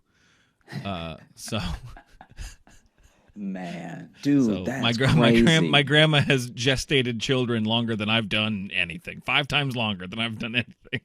That's comedy, so crazy. I guess. Wow. Yeah, I know. She almost died having the 3rd one. She was given her last. A priest was in her room giving her last rites, and then she was God-fearing Catholic woman, and she made a deal with God right then. Said, if you pull me through this, I'll have as many children as I possibly can. So that's why, I try not to, I'm not a religious person, but I try not to shit on it or dismiss it too much, because without my grandma making a deal with God, I wouldn't exist. So yeah, wow, wow. There's definitely something to it, I guess. 11 of 14. My mom's the 11th. Yeah. But so we used to have like, every holiday used to be, because everyone lived in the same town too. Everyone lived in Iowa. Like we were the first ones to move, and we just moved like 40 minutes north. Like we didn't even like move. We were kind of the first ones to do that. Everyone just pretty much lived in town. So it was just Easter. We used to have giant birthday parties, like cousins and stuff like that. Like all my birthday parties as a kid, I didn't really start having like birthday parties with friends till like maybe middle school, because when I was younger, it would just be 90 relatives would show up to the house, and like that was it. And I had a ton of cousins my age and shit. But it was we used to do Thanksgiving together, and then once Grandma died, everyone kind of splintered off into smaller groups and stuff like that. And those have it's interesting. There have been some relatives who have kind of hopped between other like they're like a free agent like in like family Thanksgivings. There's just that uncle that's like rubbing his stomach, like y'all busy this year? Y'all doing anything? Y'all like just coming through the window, not even the door. Y'all got something cooking or Yeah. I brought just always. That's the other thing too. Every relative that comes to every Thanksgiving but doesn't like it's just being a freeloader. They always bring the same thing. So they'll bring something that's either useless or nobody wants but them. So they'll Right. bring like they'll either bring like a Walmart pecan pie, Oh, or okay. they'll bring like forks and knives. And it's like we have. What are you Right. doing that you think that we don't have forks and knives? Right. A good go-to, people, is this is a tip for the freeloading Thanksgiving. Cool Whip, man. Bring a thing of Cool Whip. That's a good one. Yeah. Something Yeah, like I don't that. think anybody can get mad at that. No one gets mad at that. People are gonna put it on pie or something. You can get away with that. It makes it seem like you put the effort. You were trying to plan out. Yeah. You know. Don't bring the same nasty cherry pie that no one ate last time but you. Yeah. Yeah. People make pies for Thanksgiving, man. Yeah. Why would you? We see the $5 sticker on it. Yeah. Or just get a bottle of wine, even if it's cheap. Fuck it, just do that. Someone will drink it. Yeah. Or just hand the person that cooked money. That too. That too. Just be like, I know all of this preparation probably set you back a couple $100. So here's 20. Yeah. Or just like thank them. Just be like, thank you so much for letting me come, just like, and don't even launch an explanation. Just say, the way things have been going. Let them cut you off because they will. Yeah. The way things have been going and everything. Oh, no, you don't have to mention it at all. Oh, don't even, please. Come on, your family. Boom. It's just since I lost my job. Yeah, I mean, no, like, see, that's where Josh fucked up. You stop there. This is someone actually having a hard time. Okay. Oh man. But Thanksgiving, though, I always hear my friends though talk about rough Thanksgiving, stuff like that. But like I'm lucky in that my family we're on the same political spectrum, so I've never really had to have that because everyone talks about you argue about politics stuff. Well, I've never really had to deal with that much. I've had it with partners' parents, but when it's not your family, you can just I just sound to the ocean, man. I'm just like, I'll let them have this. I'm not even gonna, because I don't care enough. Yeah, I mean, I don't care. I don't look, like. Don't get me wrong. Yeah. It's not exclusively, but that is mostly, though, a white problem. Oh yeah. I don't know a ton of black people are like, oh, I don't know how my dad voted. Oh yeah. I can see that. It's just like it's never come up because it's not even that we're all like, we obviously don't all think exactly the same thing, Right. but we still are like, oh no, yeah, that guy that's that guy that you that guy running that used to wear blackface. Yeah, no one at this table voted for him. Right. Yeah. There's no one at this table is taking up for him. Like, it was a different time. Yeah. No, but like and that's a good point that I hadn't really considered. But yeah, I've just never had to deal with that stuff because to me Thanksgiving's always been fun because family would get together and then we always would play like football afterwards, which got harder and harder as we got older. Not just because physically, but also when you're young, you can eat a lot of food, then go run. Yeah. There's a threshold you hit at like, for me, it was like 24. Yeah. Where suddenly it's like you eat that much and I may never run again, to be honest. It's like, yeah, you got problems. Yeah. Yeah. The year like we stopped doing it because we used to weigh in before Thanksgiving. me and my brothers and my cousins we'd all weigh in and write down our weight.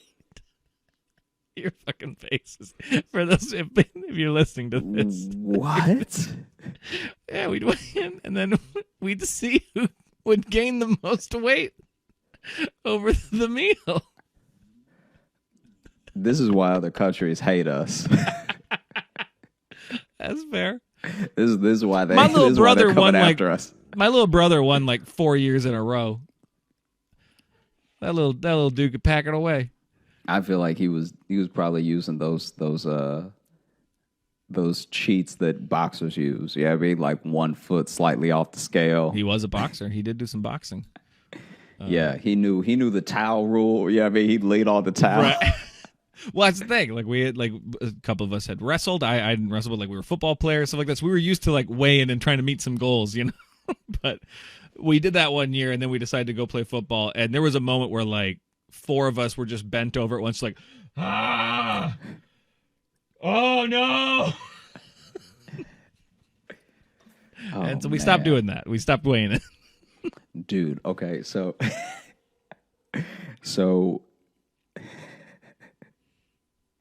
this cracks me up so much. I'm gonna try. I mean, you always do, but you'll help me if any part of the story ends up being confusing. Right. But I don't know. I was kind of getting to this one earlier. I don't know everything that went wrong because I don't cook, especially not well. Oh God, yeah. Sorry, that was so long ago, and I interrupted you. That was like minute 3 of. As you said that sentence, we went a lot of different ways. Sorry, go ahead. No, it's all good. We went to some good places. You reminded me of a story I'd completely forgotten anyway to tell. But basically, I was told this Thanksgiving story by another friend who was at their family's place. This was when I was in Chicago, okay? Mm-hmm. And one of my coworkers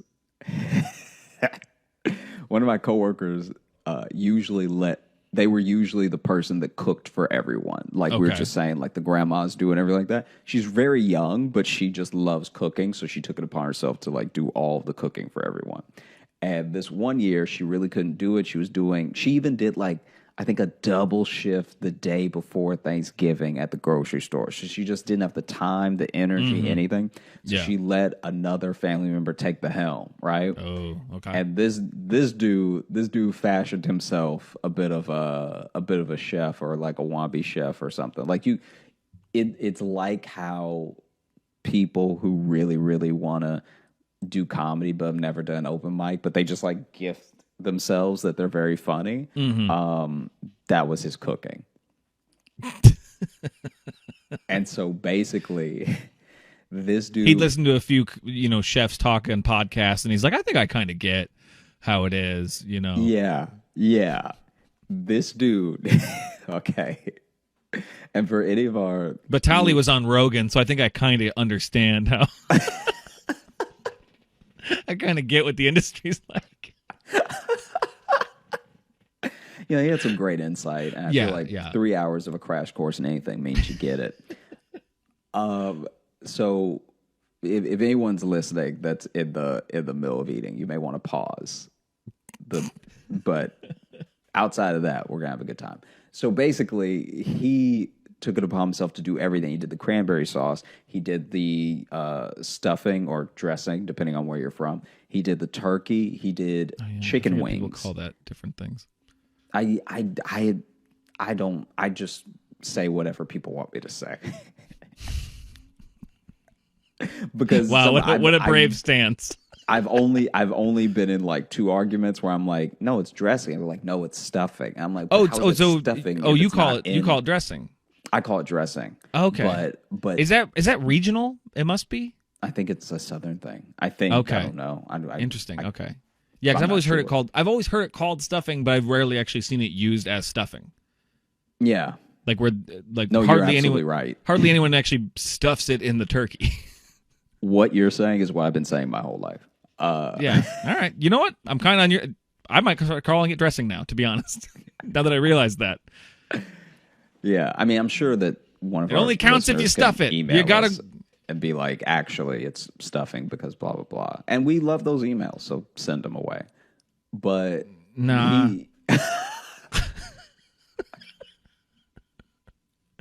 I'm holding my ground on this one. Okay. I guess this is where we are. Yeah. And that's the one historical thing to really debate about Thanksgiving is what stuffing is. Yeah, it's the real. Yeah, that's the one real hang up. It's a hill to die on for sure. Yeah, for some. So basically, he had took it upon himself to make the turkey, the dressing, stuffing, the cranberry sauce, the chicken wings, and what was it? There was one more thing. All of the pies, all the desserts and stuff. Now, this dude, like I said, this dude's not a real cook. Right. So as he starts cooking everything, he does a terrible job with the overall organization of the utensils and with his hand washing. So this man is dealing with raw chicken, raw turkey, and then just rolling dough for pies. Come on. This dude is is mixing like all of the good things that go into basting the turkey. That he bastes the turkey and then he puts it in, and then he just still with his naked hands. Damn it, Josh! This is another fucking story. Just ends everyone shitting themselves, doesn't it? No, not at all. Okay, I was gonna say because now I'm just seeing food poisoning, and it's another Josh Johnson show episode that just ends, and then everyone pooped. Thanks for listening. Subscribe. That's what I just was.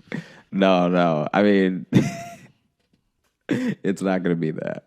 But but basically, he ends up presentation wise. I think he would even make someone like Gordon Ramsay proud because all of the presentation is there. Like the pies, the toppings, especially on the pie, look picturesque. The turkey and the chicken wings, and even like his little spin on the cranberry sauce. Because some people just get the cranberry sauce from the can and just like put it on the plate.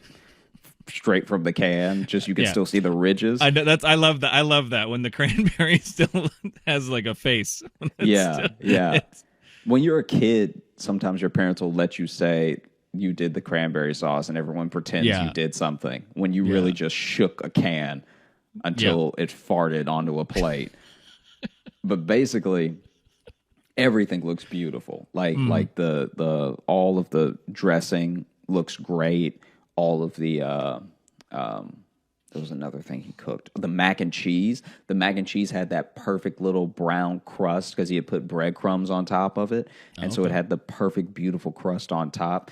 And it was to the point where my coworker was actually genuinely impressed. She was like, oh, wow, like he really pulled it off, because a lot of the stuff, and any family that cooks together knows what I mean, a lot of the stuff had to be brought over that day sort of half done.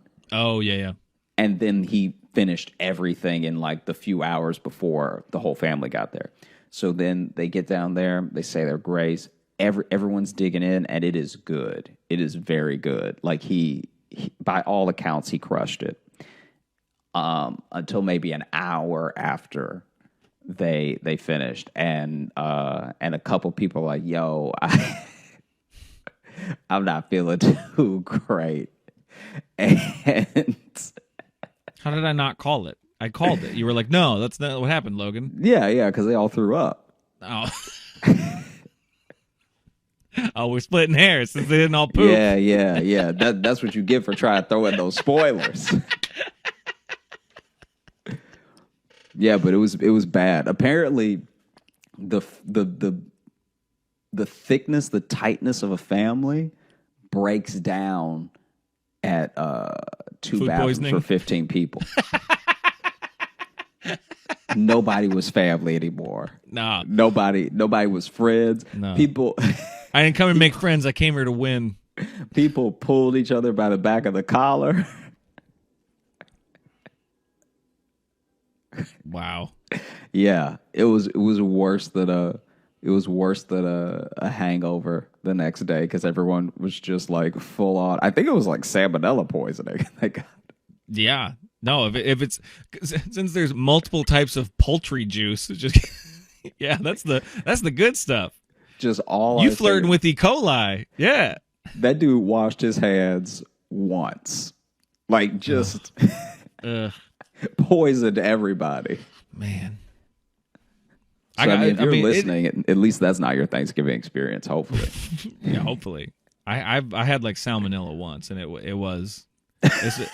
it's a rough kind of food poisoning. It really is, because it hits you out of nowhere, and then for me it was like 4 straight days of just oh man, both ends, 2 different outputs, baby. Like, it was just, my God. It's also so funny because everyone was like, man, he really did it. Like, no one believed in him too. That's the thing that makes me laugh so hard, is that she was like resolved to like, all right, I guess I can whip up some backups on the day of or something. Yeah. I guess I can, put it together at the last minute, because I was on that double with her, and I was like, she mentioned like trying to get Thanksgiving where I was like, what is this lady talking about? Man. And then the fact that no one believed in him, and then they all believed in him for like an hour, and then they were watching football, and he was, and then like one of the uncles was like, oh, like it sucks too, because it had to be like the best hour of his life. Imagine he's like the whole family finally believes in me.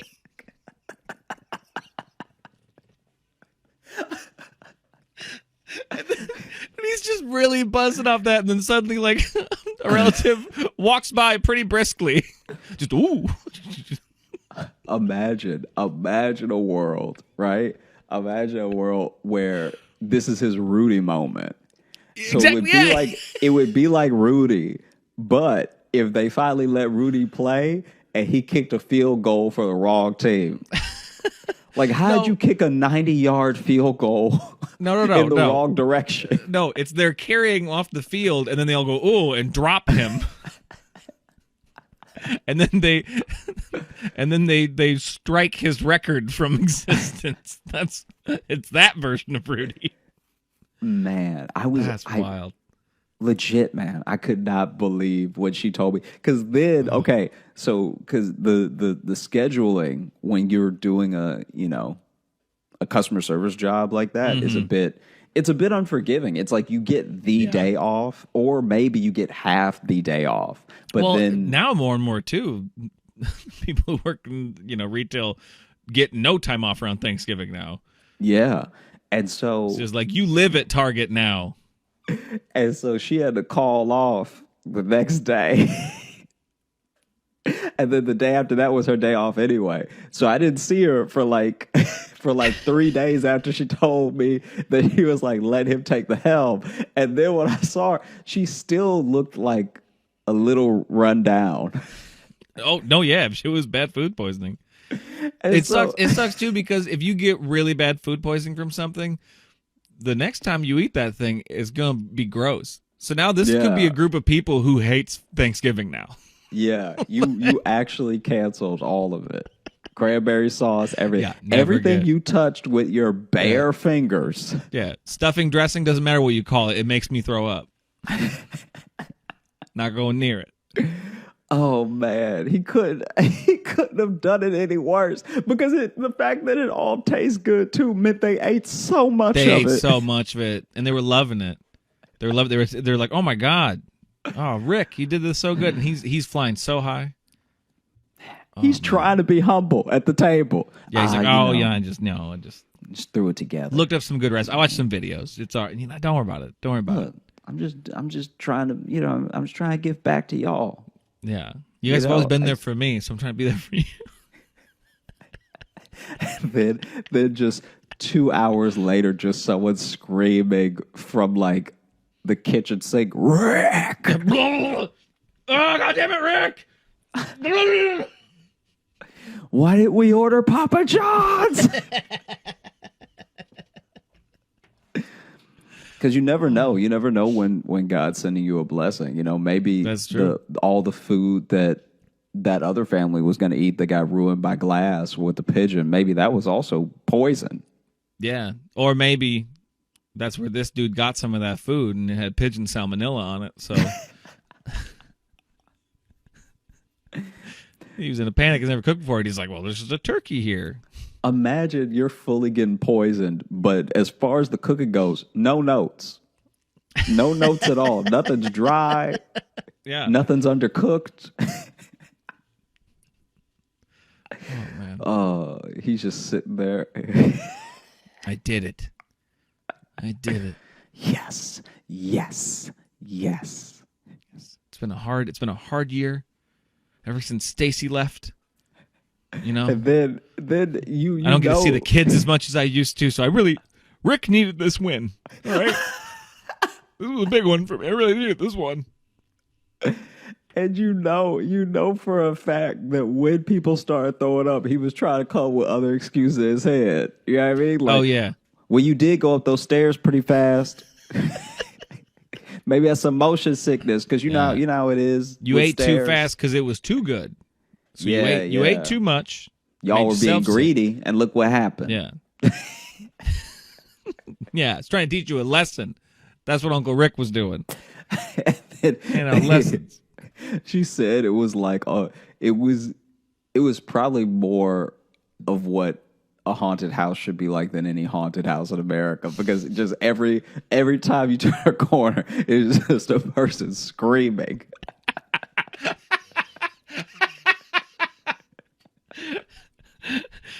You just hear screaming and everything's sticky now. Everyone's just throwing up.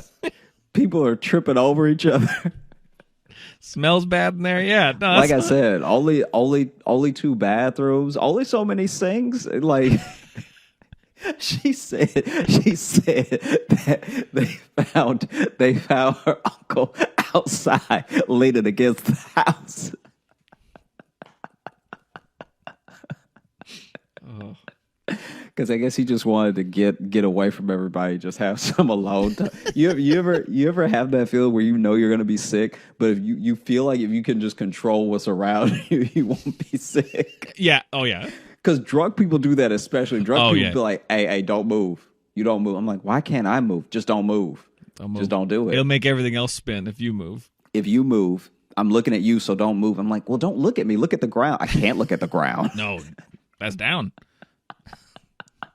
And so then she said she went outside. This is way later, so she doesn't know how long he had been out there. And she went outside, and he was just like sort of perched up against the side of the house, just taking deep breaths and holding his stomach. And then they never saw Rick again. He never showed his face around town. Yeah, I'm glad that that's what I need to start doing my stories, just up top, giving them a fake name, because I got like I'm sure that for listeners, sometimes the guy is not enough. But yeah, man. Oh, that's wild. Yeah, oh, Rick God. was out here, and then Rick more poison than anybody else, because he had to taste test everything. He was probably licking his fucking Licking his fingers, his putting E. them- coli fingers. Yeah. Oh, needs a little pepper. Yeah. Rick threw up so hard he turned inside out. R.I.P.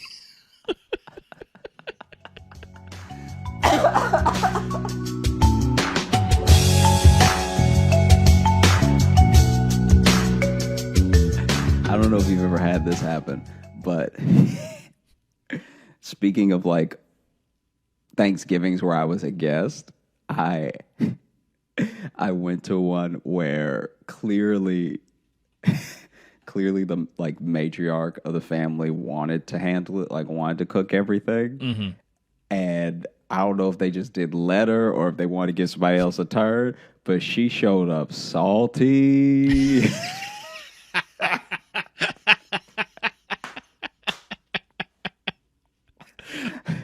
Was she like critiquing food and shit, or was she?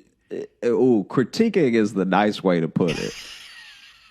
She turned that whole Thanksgiving into the roast of the whole family in front of them. Yes.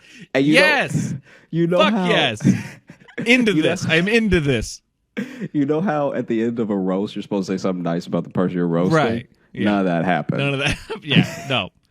So then she was just okay. So just imagine this old black woman, right? Mm-hmm. And she is letting everybody have it, just take it. People, and there's just this general respect. So you also like, right. She asks you a question, you answer it. You know what I mean? Yeah.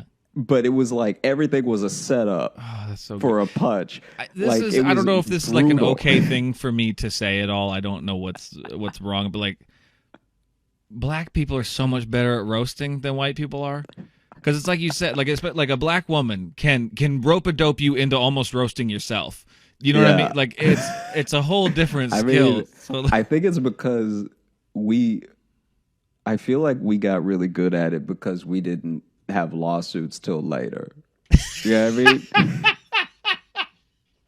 mean? The legal system wasn't on our side for a very long time, so the only recourse we had. Yeah.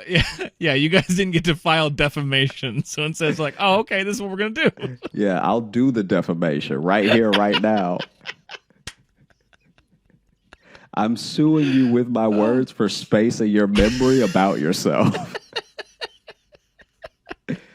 And she went in way too hard on everybody, and I'm a guest, so I don't know if it's my place to say anything. Right. All I know is a lot of people worked really hard to make this Thanksgiving come together. And did she roast you at all? Did she decide to just go rogue and hit the guest too? I don't know. I don't remember her really roasting me. Okay. She may have said something, but she was mostly going after the food, right? Right. And so she would say, like, it started off kind of sly, but then she went she was like, "Oh, who made this potato salad? And she sounded excited, so that was the setup, right? Oh no, she's a monster. I love her. Yeah, oh, yeah. No. She well, I did, Grandma.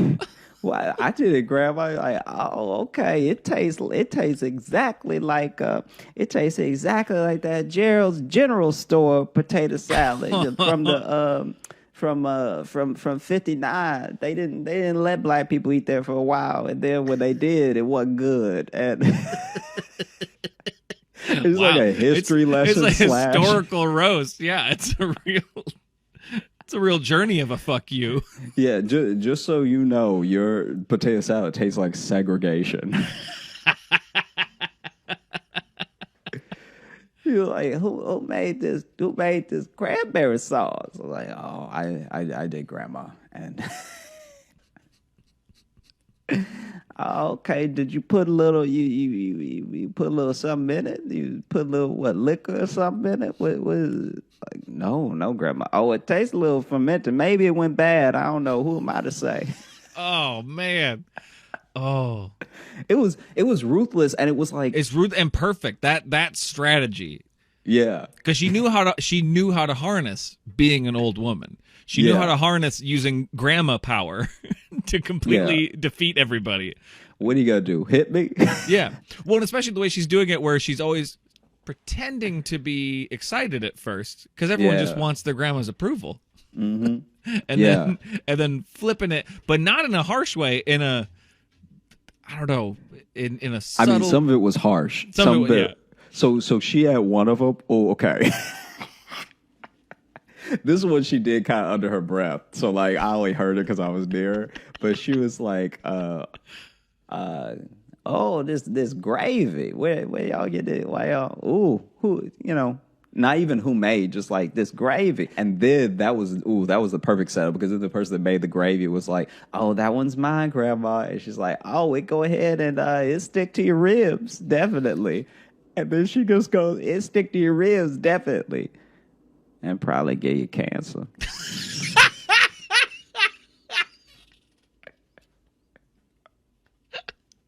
To know your gravy tastes like cancer.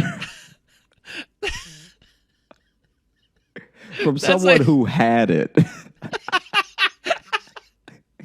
That's so she clearly didn't have anything specific for that one. It was Yeah. like, that she didn't have the specific turn that she was going to do with all the other ones. It was just like, well, this one's bad. It'll give you cancer. Yeah. And then she said, so That's where it's like at a comedy roast, to bring that back, where it's like when someone doesn't have a joke, someone's like, I don't know, pedophile or whatever, where it's like you just say something that's harsh to me, and you're like, well, where's that coming from? That's nothing. Yeah. And then she went, oh, this chicken, ooh, this chicken dry, making me thirsty. This chicken's so dry, it's ashy.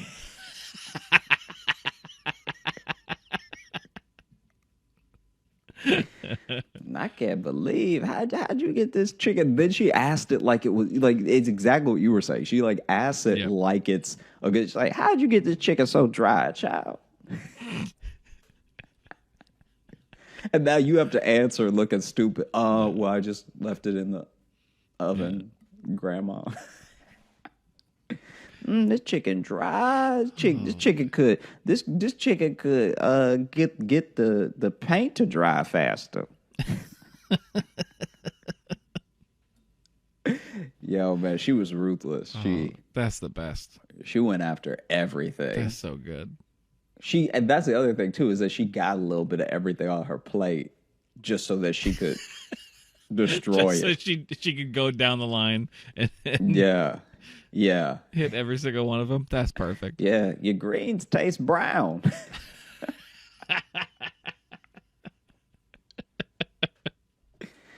Oh man, like she. This was so someone almost stood up to her too. It was so funny because she really did have that like, "What are you gonna do?" face on. Mm-hmm. So I don't know what history they have. I'm sure it's an in-law thing. Like I'm sure she was roasting someone who actually isn't like family, but like married into the family. Right. So they're probably like, "Why am I letting this person talk to me like this?" Yeah. And so she got to the mac and cheese, and she was like, and this is also. I should point out, this is all spread out over an hour. She's not just like tit for tat going from thing to thing to thing. They're all very sneaky when they come in. Mm-hmm. It's not like just she does a laundry list of what's wrong with the food and then moves. Yeah. It's like she little jab here, little jab here. She gets the mac and cheese, and she was like, "This mac and cheese, something else. I mean, you got." I mean, I guess you got the mac, but I'm not seeing any cheese.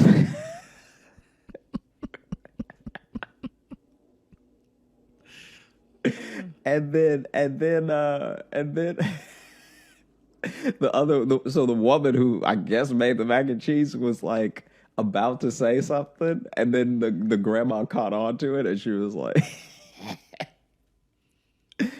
And she was like, "Hey, but I'm sure you did your best, sweetheart. All right, God give everybody different gifts. Okay." I don't even know this woman. Let her cook. Yeah, I don't even know this woman. I wasn't even there. I'm like starting to feel hurt. Like there, it's just like, oh, God gives everyone different gifts. Like that's just like ow. Yeah. Wasn't there. I have nothing to do with the story. I somehow feel put in my place by this grandma. It's also such a weird jab. It's like God gave you a different gift than making mac and cheese. Yeah, I hope so. Yeah, I'm a sculptor. Yeah, really hope that counts. I mean, I hope you can sculpt up some flavor. So far, the flavor's a little flat. You need to start working on that marble. Have you ever, with like dating somebody, has Thanksgiving ever been like a mess? Or just like holidays, like splitting holidays stuff? Yeah, not really. Okay. Not in a major way. Okay. Because it's like one of the weird things. Like I hate what's happening with like the pandemic and everything right now. But the one good thing is like this is Jess and I's like first holidays together, and nothing against her family, and like my family gets along with her and stuff.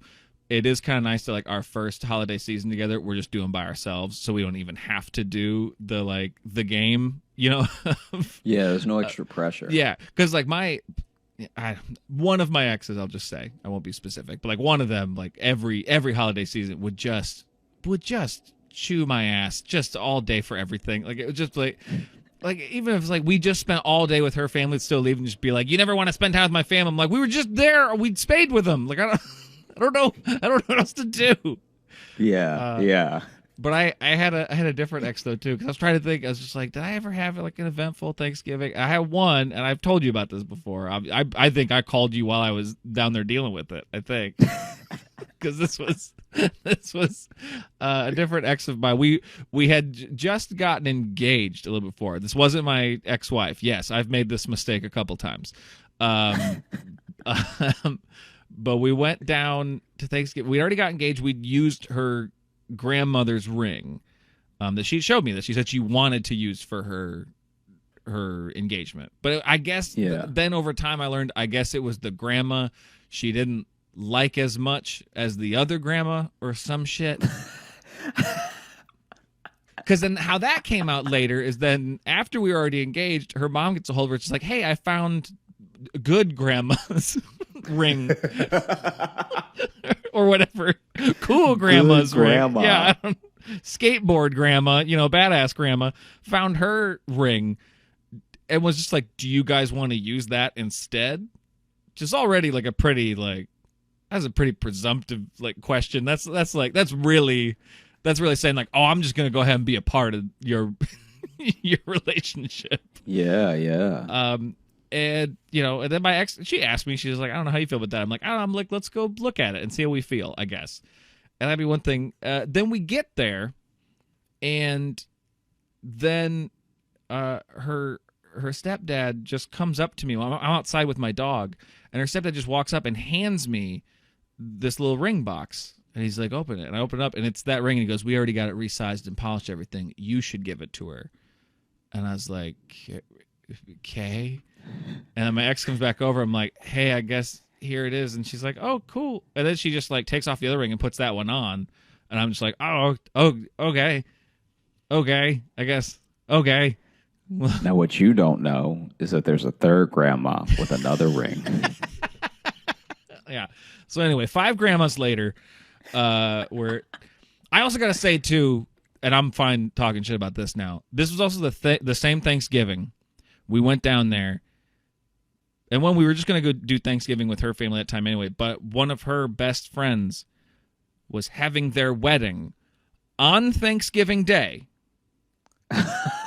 On Thanksgiving Day, and had the fucking audacity to make it a potluck reception.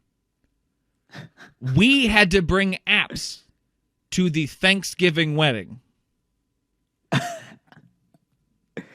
Oh, that's insane. I was so fucking mad. I was like the whole wedding, and it was nice, and everyone was friendly to me and stuff. But in the back of my mind, I'm just like, you monsters, you horrible people. The only way to top it would have been to make it a destination potluck Thanksgiving wedding. Yeah. But so anyway, but that happened, and then there was just a moment then later in the day where we talking about oh, maybe if we're done with Thanksgiving early, we'll try to go see a movie or something. Just me and my ex were talking, and I guess her parents overheard that, and they did not care for that, because then after Thanksgiving we then get back to her parents' place, and then her mom disappears, and then her stepdad just comes up and he's like, hey, I'd like to talk to you guys about, you guys, it feels like you guys don't really want to spend time with us. And then suddenly her mom appears behind us. She went upstairs just to go to the other staircase to flank us like a velociraptor. I was just like, oh, clever girl. And then she just shows up. And then they just corner us, and there's you guys don't want to spend time with us ever. And they're like, and all the effort we put into that ring and everything, and then this is where I lost my cool a bit, because I just shouted, I just said, that nobody asked you to do.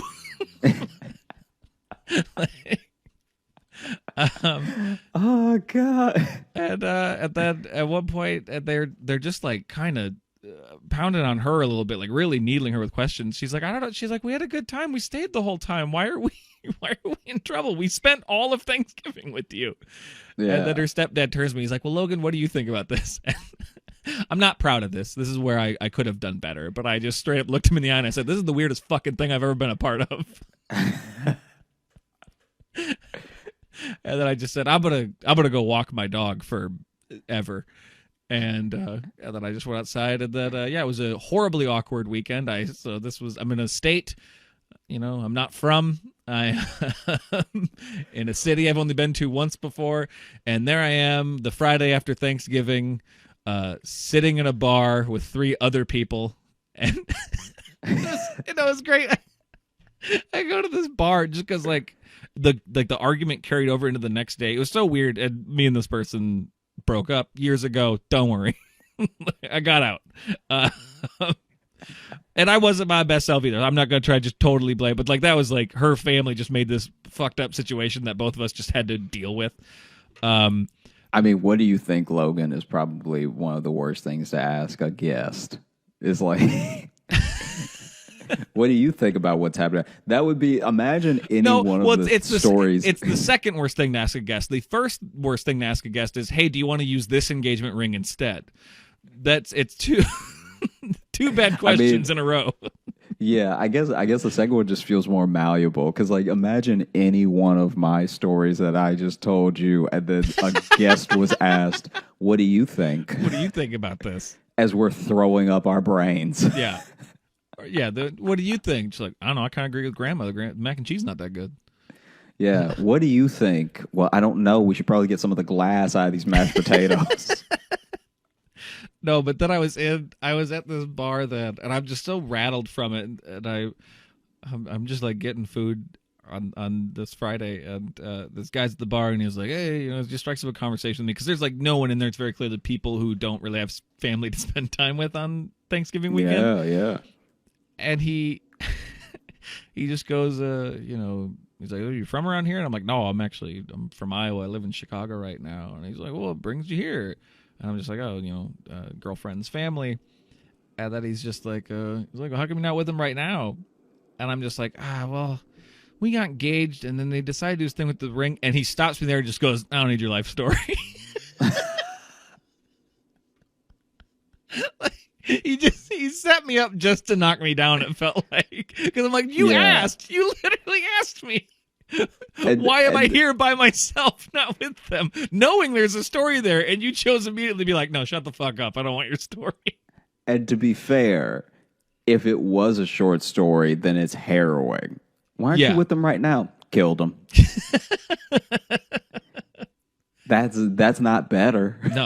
No, but that was just... I don't need your life story. Immediately. After asking, hey, what's your life story? I don't need it. That's really, I don't know. Hey, what's your whole deal? Yeah. I don't need your life story. There was after a show one time, I was doing jokes about my dogs. My dog had had to have these surgeries for her bladder stones that she had. And then I did this show where I did a bit about it, talk about it. Then after a comedian asked me, so what's going on with your dog? And I answered and was talking for a little bit. I talked for a minute. And then they just go, ugh, you still talking about your dog? I'm like, yeah, you fucking asked. You don't get to do that. You don't get to be like, hey, man, what's your name? Weird. Shut the fuck up. You don't get to do that. That's also such a weird... That only looks weird on them because not only did they ask, but they clearly zoned out 18 seconds after you started talking, and they came back and then tried to put it on you. It's like, you have the attention span of a squirrel. Yeah. You asked a question, you didn't care about the answer. Yeah. That makes you a Once bad again, conversationalist. if it was a short answer, that would have been terrifying. Yeah.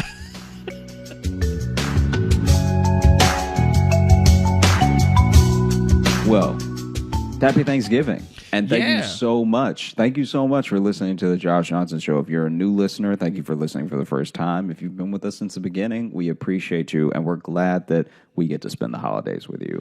Yeah. And I would love to know if anyone actually decided to, if you sat down with your family and listened to the Josh Johnson Show on Thanksgiving. First off, I want documentation. Second off, I'm sorry. Yep. And bless you. Yeah, but I mean, we would love for you to catch up with us in absolutely any form. If you are looking for me, you can find me on Instagram at Josh Johnson Comedy, on Twitter at Josh Johnson, on Facebook at Josh J Comedy, on YouTube at Josh Johnson Comedy, where we are actually posting full video clips of this very show. If you want to see the faces we make. Full video episodes, man, not just clips. It's the show. Okay, my bad. It's my, the I whole. mean, my bad. No, I'm just That's saying. my mistake. That's my. I was just trying to. I'm trying to just get on the hype train and like add more to it. You know, somewhere I wasn't trying to. Like, Oh yeah.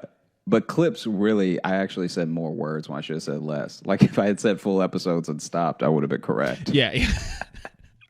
No, we're starting to do the show's visual now. You can watch it. So there. Yeah, and if you're looking for Logan, I'm on Instagram at Logan M. Nielsen. And also, I want to amend my further thing. If you decide to sit down with your family and watch the entire episode. But yeah, you can find me there on Instagram. Also, if you want to email the show to send said documentation of forcing your family to watch and or listen to us on Thanksgiving Day, which I'm now just deciding is a challenge I'm putting out to our listeners. Please. Avoid all the arguments you might have with your family and instead ruin it with us. That's what I think you can do. No, but you can email us, joshjohnsonshow@gmail.com. And I want to say we've been getting a lot of emails lately, and we've even had a couple people kind of like resend their email to be like, hey, you haven't covered this one yet. We're getting to them. We have a lot of them. That's why we started doing the Monday mailbag thing, too, so we can spend a little more time doing emails. Don't worry. We are going to get to all of them. We have a lot of cool people listening to our show, sending us fun stuff. You guys are amazing. I'm stunned every time we open the email. But yeah, and I guess I'll just repeat what you said. I hope everyone had a good Thanksgiving. I know this is a weird one. I know this year everything's weird, but I hope you found time to at least have some joy on a day off, and a day that celebrates the genocide of a native people, and really just have a great. Stop me at some point, Josh. Don't just let me. I mean, I really thought you were going somewhere, so No, I was just trying to I had be nothing. respectful. I had nothing. I thought you were going up a ramp No. to a higher place. I had a higher place in my heart. I just didn't find it with my mouth. That's fair. But Well, thank you so much, and we will catch you next time. yeah. Ah, fuck a pigeon.